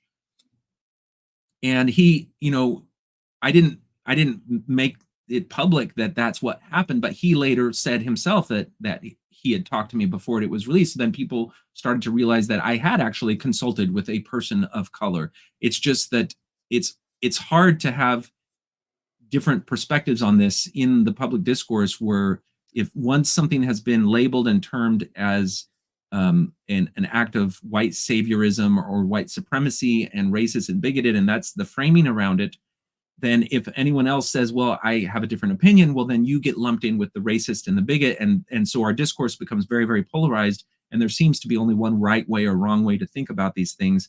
And it's tied in with the way that the discourse on race is evolving in public, where you have new notions of something that gets called under the heading of critical race theory versus an old liberal perspective of racism. And that's, we're not going to get into those details today, but they change how you conceptualize the notion of what is racist, what may be considered good activism, what may be considered bad activism. And so all of those things, can be taken into consideration as you look at this. But let's move on to the next response we have here. Really quick. I mean, it's saying, 8:30. I just want to, is there any way you think we could be wrapped up by 9? Do you think Oh, that yeah, I think, works? yeah, I think Okay. that's Perfect. very well. Let's aim for that. Okay. Let's see here. So, okay. So Fox 13, I believe, picked up on the apology very, very early and issued an article assuming that it was real, and then they quickly took it down. And then later they posted an article that described this, and they showed several clips that I think are worth, let's see, it's worth going over. I'm just going to, that's actually the wrong link, so I won't include that. That's a different link. So actually I can't go into that. So we'll go to the next one. So this is Zandra Vrains, the morning of the apology, sat down and did about an hour and a half, I believe, of her thoughts on it all. And it was the most powerful, impactful sermon that you could ever imagine on this. She both talks about her feelings about the apology itself, her hurt, her pain, her opinion of the author of the apology, and then she actually goes into a talk about the issues with the church that still need repair, and her changing perspective on how she will be showing up at the church. It's like, if you ever get a chance and you want to listen to something pretty powerful, her talk is heavily cited in this, but there's something that she brings up that I'll cover here, and that is this idea that general disavowals don't work. Okay, come on. And I want to tell people that if the desire is to make all of these things be of God, you will break people. Because the only thing that keeps us here is knowing that the things that are damaging and traumatizing us, God didn't do it. And I cannot stress that enough. I watch people who say to people, it's God's timing. We can't change God's timing. If you want me to believe that God wanted me to suffer from 1852 to 1978, I cannot be here. Do not put that on my father. Don't do that to me. Because if you do that to me, you will break me. I am here because I know that anything that any leader has said about me, God does not think that of me. And people want people to know that. And we cannot know that unless it is heard from the same places that said the things that are breaking people. That's it. We belong to a church where they said nigger from the pulpit. Then why don't we belong to a church where they say we shouldn't have said that? You are not that. You are a child of God. And the leader that said that was wrong. I don't understand why that's so hard.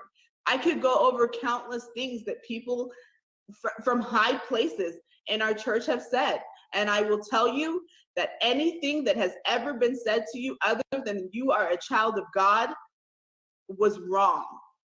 And I hope there comes a day when you will hear that in the very places that proclaimed that anything other than that. I'm praying for a day that we have that. So it skipped over the video I had. We'll go back to that in a second. But here she speaks to something that I think is really central to this, which is the same pulpits that those false ideas came through are the pulpits that need to have the official disavowals come through it. And she's saying that she's willing to say that all of those things are false, that people said about curses and disavowals and everything herself. But there's this void where, you need the voices of the leadership to say these things. And, she speaks very powerfully and has experienced personally people saying very heinous things to her and about people of her race within the church, all justified by some of these, false notions from the past. And in other parts of her video, she's very critical of me as the author of that piece, but at the same time is talking about the need and the importance for the church to take the steps that are projected as a possibility in the fake apology. Let's see. And I want to tell people that if the desire is to. Okay, so the other thing that she mentions there is that if the church is trying to say that the ban came from God, then she can't be a part of the church, because attributing the ban to God is a step too far. And then she talks later in her thing about her hope for the B1 celebration that's going to happen in a few days, that the church will take the opportunity to take that step and say that the ban itself was wrong. And I think if the church wanted to do anything, even short of an apology, if the church doesn't want to look back and issue an apology, that's fine. If it just takes the step to say that the ban itself was wrong and was not of God, that is such an important thing to hear, because it takes away then any justification, any speculation, any sense that anyone might have to draw a line of distinction between the families of the children of God. Yeah, Bill. Streeter, we play that by all means, but just note, I've got a comment to you in the private chat just to ask you a question. You're good. Okay, like, you can go ahead and continue. You can just play the video and then read it while that's playing. Okay. So in the next video, there's something that I came across which implies that the church has already issued an apology. But it speaks to something that Xandra just mentioned, which is that the apology can't be in private, can't be one-on-one, can't be, it doesn't mean the same if it's not over the same pulpits that the false statements came from. I was in Salt Lake City, a guest of the Mormon church, met the president and all. And as we sat there around the conference table, the president and the leaders of various departments, he apologized for the role that the church had played in participating in slavery. And he says, I have learned of the background of your church and the founding of your church, and I want to apologize for whatever role the Mormon church played, not only there, but has paid in racism in America. I said, I thank you very much for making the statement. It is certainly true that the Mormon Church, or the Church of Jesus Christ of Latter-day Saints, has been a factor in discrimination, which have done so much good. And now to hear these words would certainly say that your hearts are right. So that's an interview that's included in a documentary called Nobody Knows. That I didn't know. Is this true? Was this President Monson? It was 2008. Hinckley. Hinckley, at the end of Hinckley's administration. Yeah, and it basically says that President Hinckley apologized to him personally for the role that the church took. He was the pastor of the African Methodist Church, I think, or it's the AME Church that was started by a former Mormon slave, I believe, that went to California and started their own Christian church. And he was the pastor in that legacy and was going back full circle. And Hinckley acknowledged, the presence of the church in the history of his own faith, as well as the contribution that the church made on the issue of civil rights and racism. But again, this is a private apology to somebody outside of the faith. And what Zandra Brains said was that, like, we need over the same pulpits to the members of the church themselves these messages of disavowal and apology and restitution. All right, so let's keep going here. Let's see here. I was, and so I don't know why it keeps going to that. Okay. Okay, so here is Tamu Smith again with a short statement about people that may not realize how abiding and present some of these questions are in the minds of saints in the church. And it's not that Black people had forgotten, the things that were said, and it's not that we forgot that we didn't have the priesthood, that we had it and then it was taken and then we had it again. We know that. We remember that. We carry that. We educate our kids for that. Because the church is still a hard place to be, because people remind you. And even though the church doesn't call us fence-sitters or say that we were less valiant or any of that, the church, meaning the organizational church, they've said don't do that, and they told people to stop. It still happens. It still happens in wars. It still happens in seminary. It still happens in institutes. I have BYU students that tell me stories make me sick to my stomach. And some of these people are people that I know.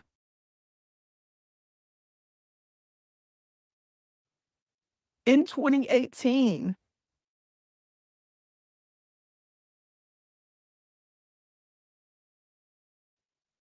we know what happened. We carry that.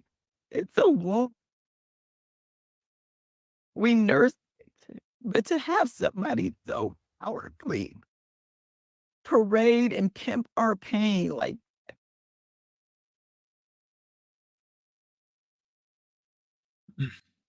It's hard not to really soberly consider everything in the wake of a lot of these voices. I think Tamu Smith in particular. And then less than 2 years later, after all of this, in the new Come Follow Me manual for the Book of Mormon, they put in a statement from Joseph Fielding Smith that black skin is a sign of the curse. Yeah. And the ironic thing is, like, the whole Reconciliation Committee on Race, part of that was supposed to go through those manuals. And I'm sure they've done that to try to go through the manuals and root out all of the false ideas being incorporated into that. But that was a blemish on their record when that happened. It is. And this is a new manual. This is the Come Follow Me manual. It's a new manual. It's not an old manual that they've had for decades that they're going through and taking things out. They're actually putting this together as a new manual. Jonathan, I got to ask you a question. I know this has been difficult for you. This whole thing was difficult for you. And I've got to ask you, you're a smart guy. You had good intentions. And how was it that you couldn't see the impact of this, that this would have?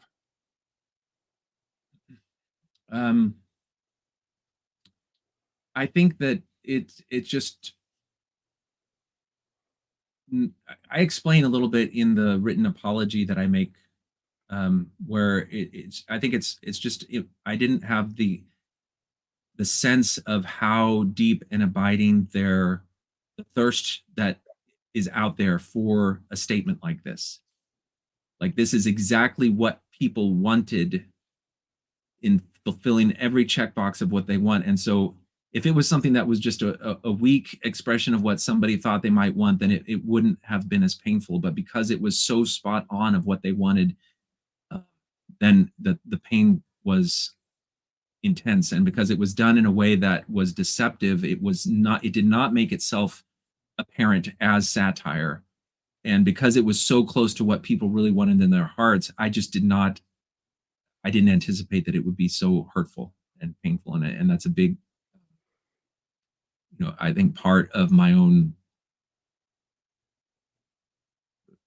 wrestle with this that resulted in me issuing an apology for doing it, which we're going to get to very shortly. And it's not here? that Black people had forgotten.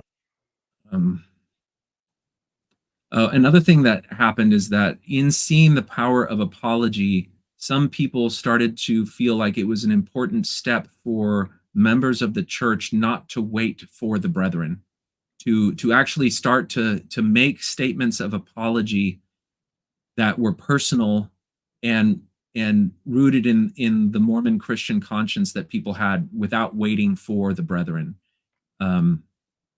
even if it might be embarrassing to the church. And so you saw a handful of articles of people doing things like that. This is the video that I think really showed me, and this is the one where she makes the case that, like, it's okay if you write this letter, like it's a good letter, but it should not have been a hoax. It should not have been something that people thought was real or was made to look like people were real. The letter was so nuanced and so exactly what people needed that the strength of that part of the letter would have carried it through the saints without it having been a hoax, and that turning it into a hoax actually tainted it with pain and decreased the effectiveness of it. And this was, I think, the clincher for me. So here's her statement on it. The letter would have been just as effective had he said, if I were church leaders dealing with the issue of race in the church, this is what I would have said. That letter would have gotten shared and continued to get shared and shared and shared. But the fact that you did it as if you were a church leader, and I don't, honestly, to God, I think that the church needs to look into the legal actions that need to be taken against these people. They need to look into the legal actions that should be taken, because to me, it's fraudulent. It's a whole lot of things. Like I am pushing for legal actions to be taken. The manpower that had to go into trying to find the source and everything else, there should be legal actions taken.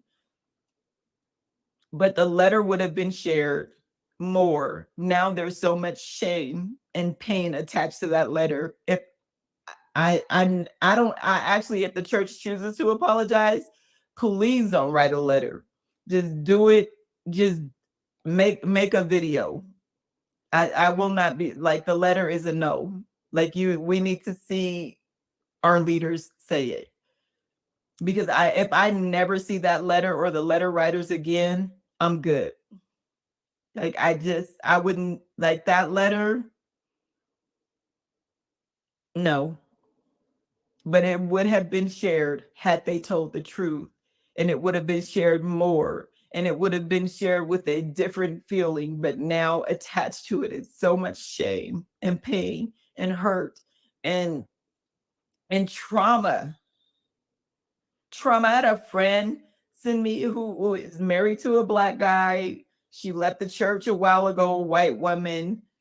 They have children, and she left the church specifically because of the Black issue. And she felt like she didn't know. And then when her husband started getting bombarded with questions that they couldn't answer, and she did the research and she found information, she left. She sent me a text. She sent me a text and said, this is a church I can come back to. And then I have to call her and tell her that letter was a fake.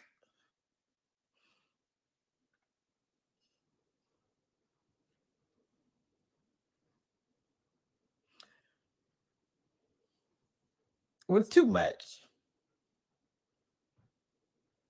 It was too much. And that's the position that we are getting put in, because people celebrated with us and people were happy, and they sent every Black person they knew, whether they were LDS or not, a copy of that letter. I promise you. If you don't believe me, ask your one Black friend. And then to have to call them, and then Black people to have to say to people that they shared the letter with, people who are no longer in this space with us because of the Black issue, to have to contact them and to say to them, no, it was actually a fake. It was too much.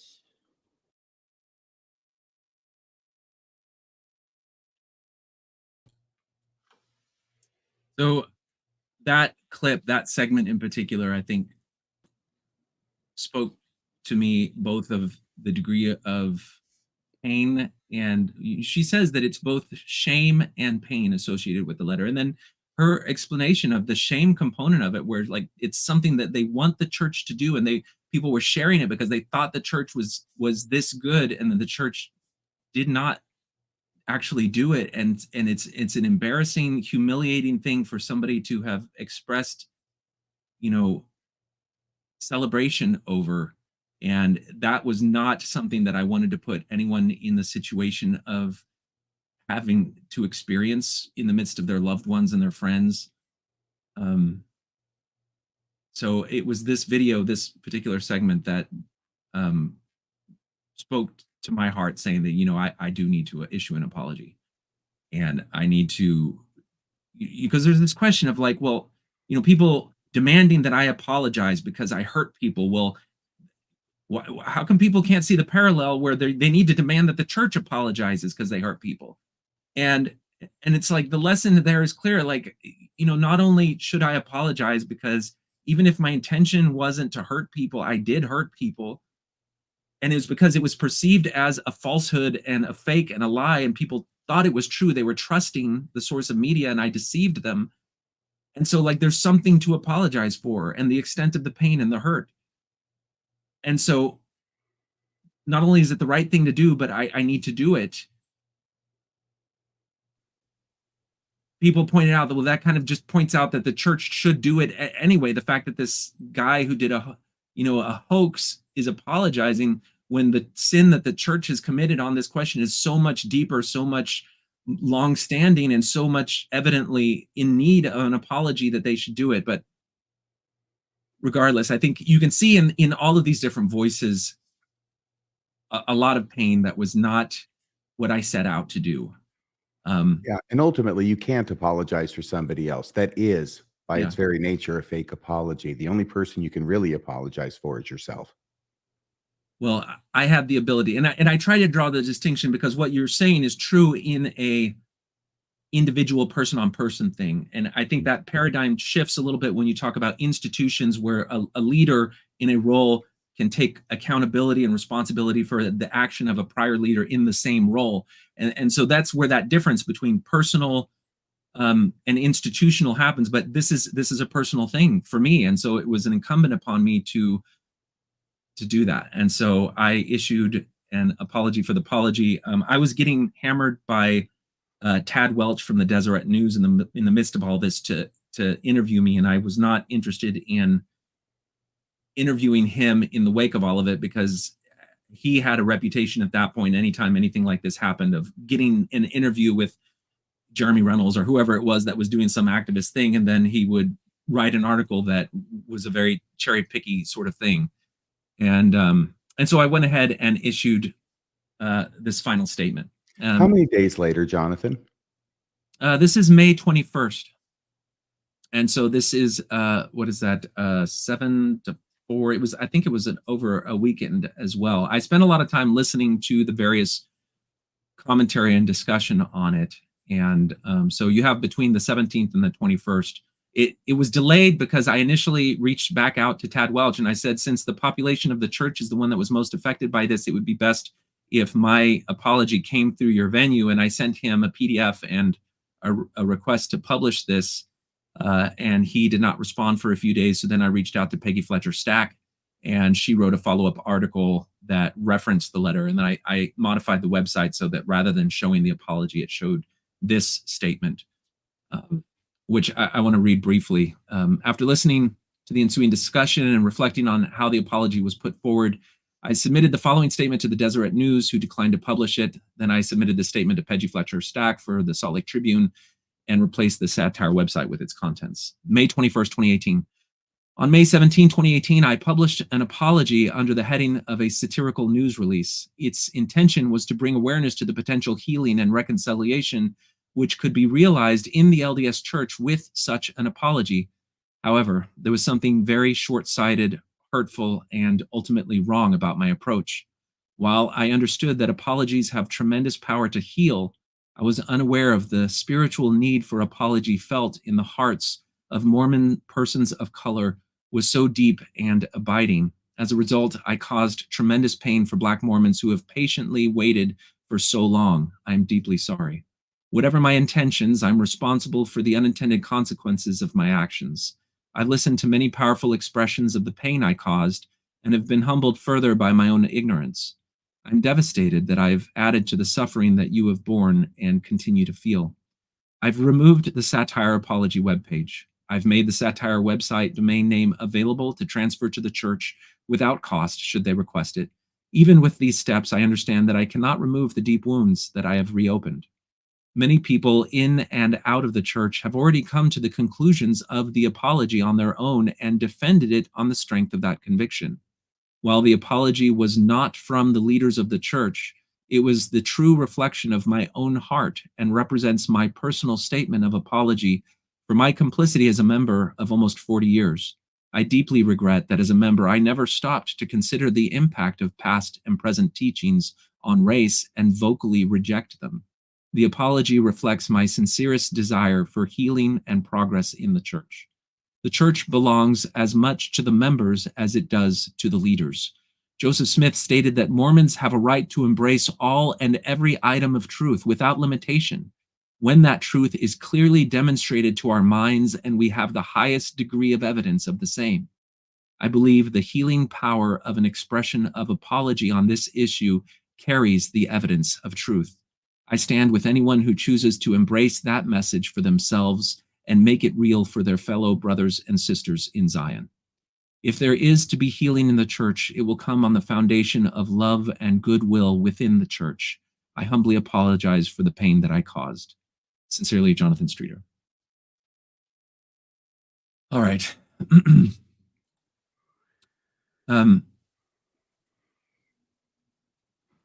What reaction was there to the apology?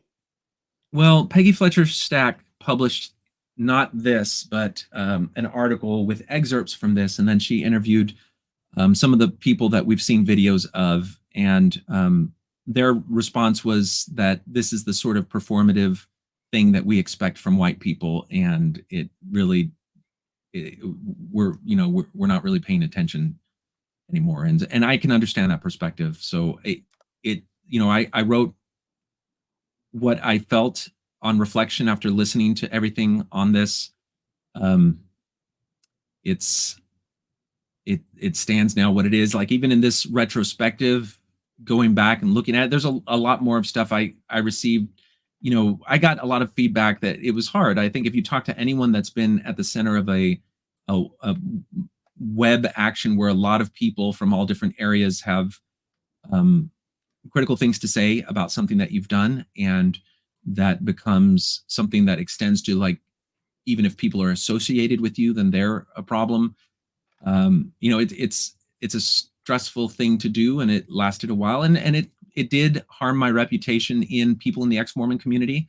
I think even to this day, if I chime in certain different forums, people say to disregard me because of this act. And there's other things that I've written and discussed that get added to the things to label me that way. But that is kind of, it is what it is. Is there anything that you hope to come from your revisiting this incident 6 years later, which you're doing tonight? Well, I've had people say that, I really hated this and I hated you when it happened. But as time has come on, I've went back and revisited it, and it really did give me a different perspective on something. And so I see it now differently. It's like a provocative piece of literature, or a piece of art that causes that is, at first offensive and perhaps provocative, and causes you to reconsider things, and even if you keep thinking about it, it changes the way that you see things, and so they kind of saw it in that perspective. And I think there may be we don't run the risk of repeating the harm that is really the root of it all, which is when people thought it was real, and so they would share it. Like, that is the core of the harm that it caused. Just as Tamu Smith said, if you had said, this is what I wish the church leaders had done, and just shared it as that, then the evidence of truth in the words would speak for itself. And so in revisiting it now, when it's very clear it's not real, this is an aspirational piece of fiction of a potential future where the church does the right thing. And so you can see, or you can imagine what that would be like. And I think there's still power to be had in that, because this question of, is there goodwill to be gained from tapping into the power of apology, is still there. And is there a benefit to the church that can happen from being very clear about the ban not being of divine origin? Those are all still there. So that's my statement on that. There's a few things to finish up. Since then, there's been stuff that's happened. You have Elder Christofferson, that in the midst of all of this, he held a luncheon for the NAACP, after the apology thing. And he ended up talking about, so they gathered people together, Sisters in Zion were there, the leadership of the NAACP was there, and now the apostle, Christofferson, is going to talk. And so they assumed that he was going to talk on the question of race. You know well that we face increasing polarization in our world on a broad number of topics. And one of those that seems to be the most perplexing and polarizing is how to deal with conflicting claims of religious liberty and LGBT rights. For the past several years, I'll pause it there, but he goes on to fill the entire luncheon with talking about LGBT rights, and people in the audience, and you can listen to the Sisters in Zion, because they talk about this afterwards. They're like, he gave a good talk, but it was the wrong audience. Like, there's an element of missing the mark that the leadership is taking in the midst of both the meetings with the NAACP and then what we'll see next, which is the big question. And that is, people were really looking forward to the B1 celebration, and particularly to Elder Oak's talk. And they had an opportunity to clarify the nature of the ban and to make some statement in the shadow of what people were feeling after the fake apology. And this is what they got. Can I, before you play that, the pain and before you play it, I just want to note, I think it's a heinous thing at the B1 conference where you are celebrating the removal of the ban to then tell the audience, nod, nod, wink, wink, the ban's from God. I think it's the wrong environment. It's the wrong space, but Elder Oaks was damn well determined to do it. And it was the wrong place to do so. Well, was it Summer Rain who was on the show and said that she was present when that happened, and she was in the audience, and she was there when she heard this gasp go up from the audience when he said this? Yeah. Oh, I didn't know that. Yep. Well, it's brief. This is the key moment. I observed the pain and frustration experienced by those who suffered these restrictions and those who criticized the restrictions and sought for reasons. I studied the reasons then being given and could not feel confirmation of the truth of any of them. As part of my prayerful study, I learned that in general, the Lord rarely gives reasons for the commandments and directions he gives to his servants.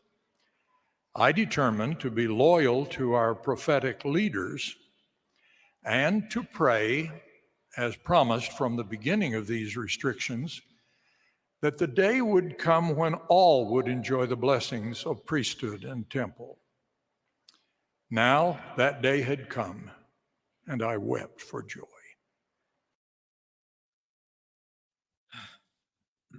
that was kind of the atom bomb at the heart of this whole controversy.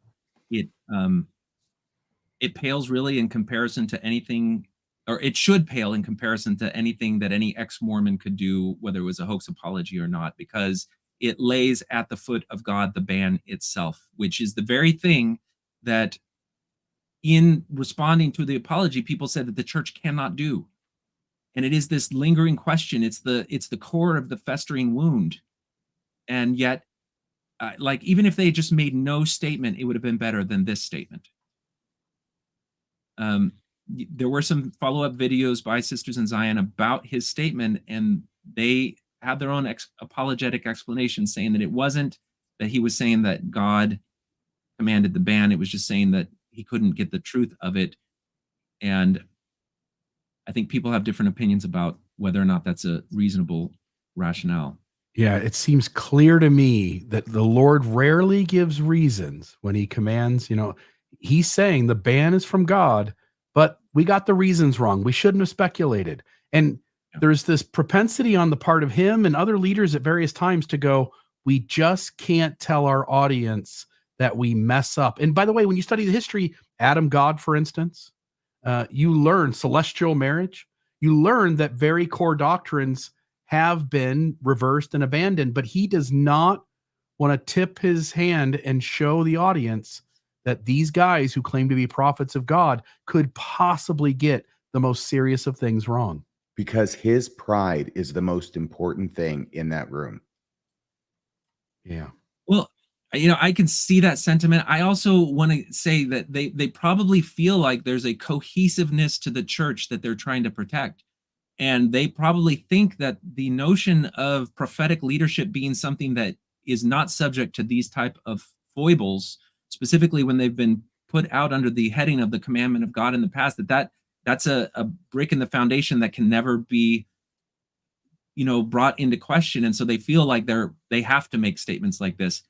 But, inevitably their ego gets tied into it. We have a video with Dallin Oaks saying that, when you decide something as a prophet of the Lord or as an apostle of the Lord, that becomes God's will. And so if that's the notion that you're having, then it's hard to argue.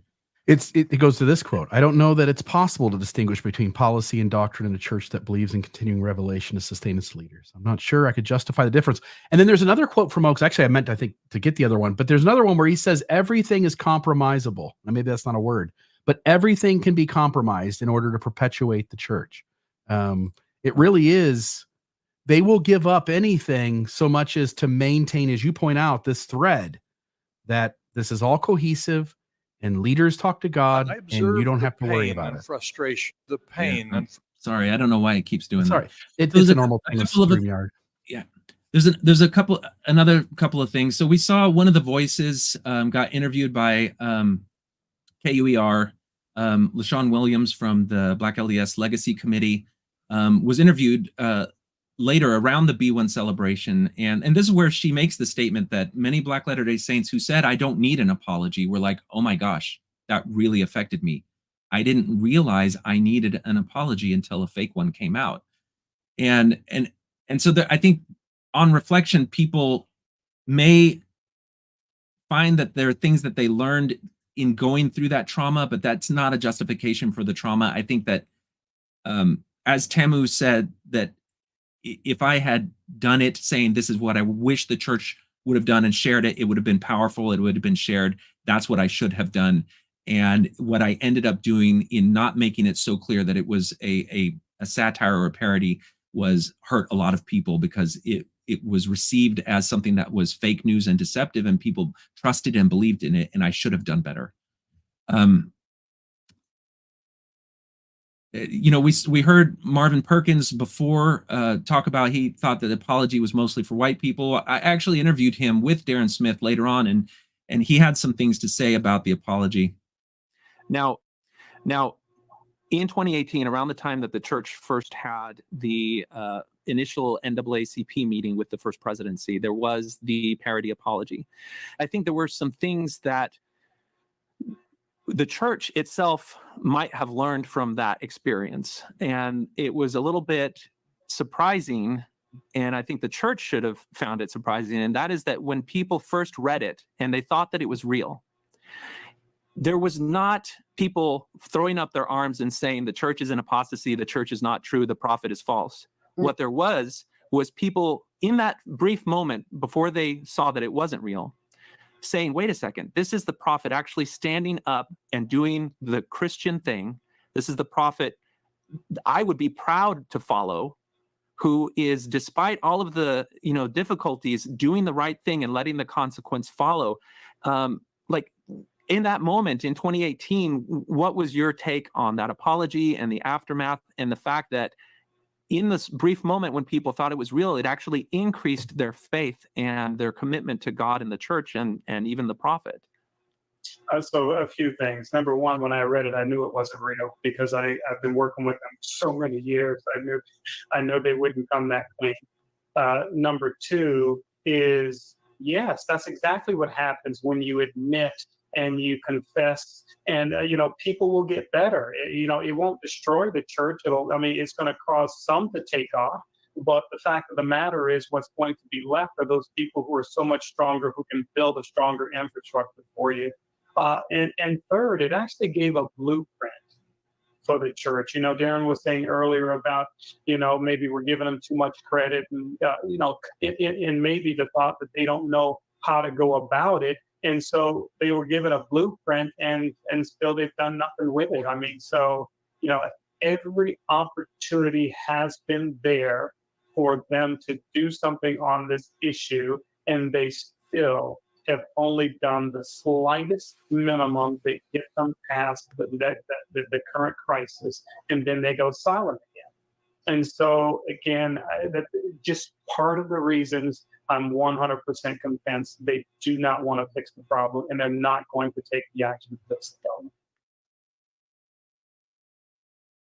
Okay, don't call now. That's a clip from my show. So I already called it. I left you a message. Okay. Marvin makes a couple of really powerful points there, but in specific, like some people say, well, now the church can't do an apology, but as he points out, there's like a blueprint here. The church doesn't have to copy this exact thing, but it can at least see that it's possible, that they could take their own time and do some structure or something approaching that.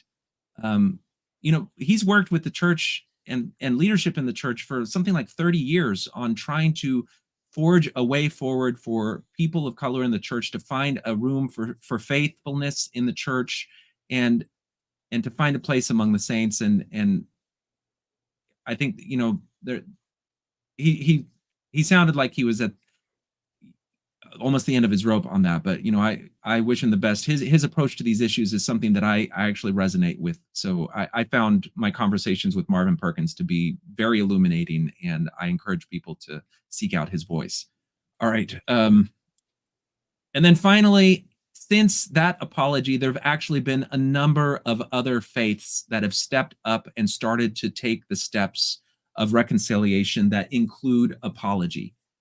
From the Catholic Church to the Lutheran Church, to the Presbyterian Church, you're seeing other examples of people confronting in a way that's a bit unprecedented these questions. So it's not like the church would be stepping outside of the realm of what other faith traditions have had to wrestle with this in it. And then more recently in 2020, another petition was made for an apology on racism from members of the church. And the Salt Lake Tribune wrote an article about it because, in particular, Reverend Amos Brown, who was there at the NAACP meeting with President Nelson in that historic meeting, gave the introduction to President Nelson as he addressed their national annual convention. And in his speech, he mentions that the president had the courage to say, we've been complicit in the evil of racism in this nation, but we're humble enough to say we're sorry. We're going to change our ways and do a new thing. And people were shocked. They were like, what? The president issued an apology? So the reporter actually reached out to Amos Brown and said, did that happen? And he said, no, it wasn't a verbal apology, but his regret and the church's regret was demonstrated in its actions, in its willingness to lock arms in a way that you don't see from other faith traditions. Also in a way that believing members active in the church would never see. Yeah, again, there's that thing where we need those disavowals, those statements to come across the same pulpits that the false notions did, right? From the same seats of priesthood authority. And so there's a video there of that. To cut it short, we don't necessarily have to listen to that. It's a bit long. He's a good speaker, but I can include the video for that if people want to see Amos Brown, Reverend Amos Brown, talking about that. So the task. Hold on. Let's see. So, and then finally, just a few days ago, June 18th, 2024, Salt Lake Tribune revisited the fake apology, using it as a backdrop to just kind of check in on where the saints are today. And they actually speak with Tamu Smith and one of Tamu Smith's daughters. And there's a couple of quotes that come out, but they talk about one of Briggs, and if I recall correctly, Briggs is one of the daughters of let me see, that went back here, of the Sisters in Zion. One of her biggest disappointments was hearing Dallin Oaks state at the 2018 B1 Gala, celebrating the 40th anniversary of the band's end, that he had prayed about the reasons for the priesthood temple exclusion, but could not feel confirmation of the truth of any of them. Without a divine directive, Oaks, the first counselor in the first presidency, determined that the best path would be to remain loyal to our prophetic leaders. If members just follow the prophet when they don't get answers, Briggs says, it's important that the prophet now issues an apology to help followers abandon any racist thinking. It would give Latter-day Saints a way to reject the reasoning of BYU professor Brad Wilcox, who apologized for the way he described the policy, but not for what he saw as God's timeline. Many of Briggs' mission-serving devout black and white friends have left the church over this issue. So this continues to be an issue which people struggle with, that challenges people's faith and leads people out of the church. And at this time, it's not because of a fake apology that was terribly executed and done. It's because of the church's inaction on a question and a wound that remains festering in the hearts of those people who remain in the church. And so, I mean, that's it. I think that now, if you guys want to go over the comments, you mentioned that, I certainly want to give opportunity for people to share their own feelings on it, but that's all I have. Yeah, let's do this. So, folks, in lieu of time, I am going to, when we get done with the show, towards the end, before we play the closing outro, I will publish a comment in the live chat that has the link to the video where John has created an AI rendition of President Nelson giving that full-length apology, and I'll share that link then. Let me put the comments up on the screen. I'm going to make these full size. I'm hoping folks can see that. If you want to pause your video, if you want to turn your resolution to the highest one, on my screen, they look like they're readable. If you're watching it on a TV, I think you're going to be able to read it. If you're watching it on a decent sized monitor, I think you're going to be able to read it. I'm not going to read all of these, but I'm just going to sort of give the gist. Dapper Daddy's haberdashery. Say that 4 times fast. He starts off very active in the chat and makes the comments that talking about this without having a black person actually as part of the show or as the part of the conversation is frustrating. He says, when the conversation is about us, we should be at the table. Again, just a note to the audience, we did invite Sandra Vrains. I did not hear back from her on Facebook Messenger, but I'm not Facebook friends, and so I had a assumption that she might not see it. But it was Jonathan Streeter's idea that we do have a person of color representative on the show. Black Priesthood said, I'm loving this. Thank you, Jonathan, Bill, RFM and Maven. Black Priesthood was a guest on our show at one point. I think at some point might be a guest back on the show again. Dapper had lots of feelings about, I don't know how that morning felt can be communicated to someone who hasn't lived being a Black Mormon. In other words, being a person of color. That experience is going to very much dictate how one felt when that fake apology came out.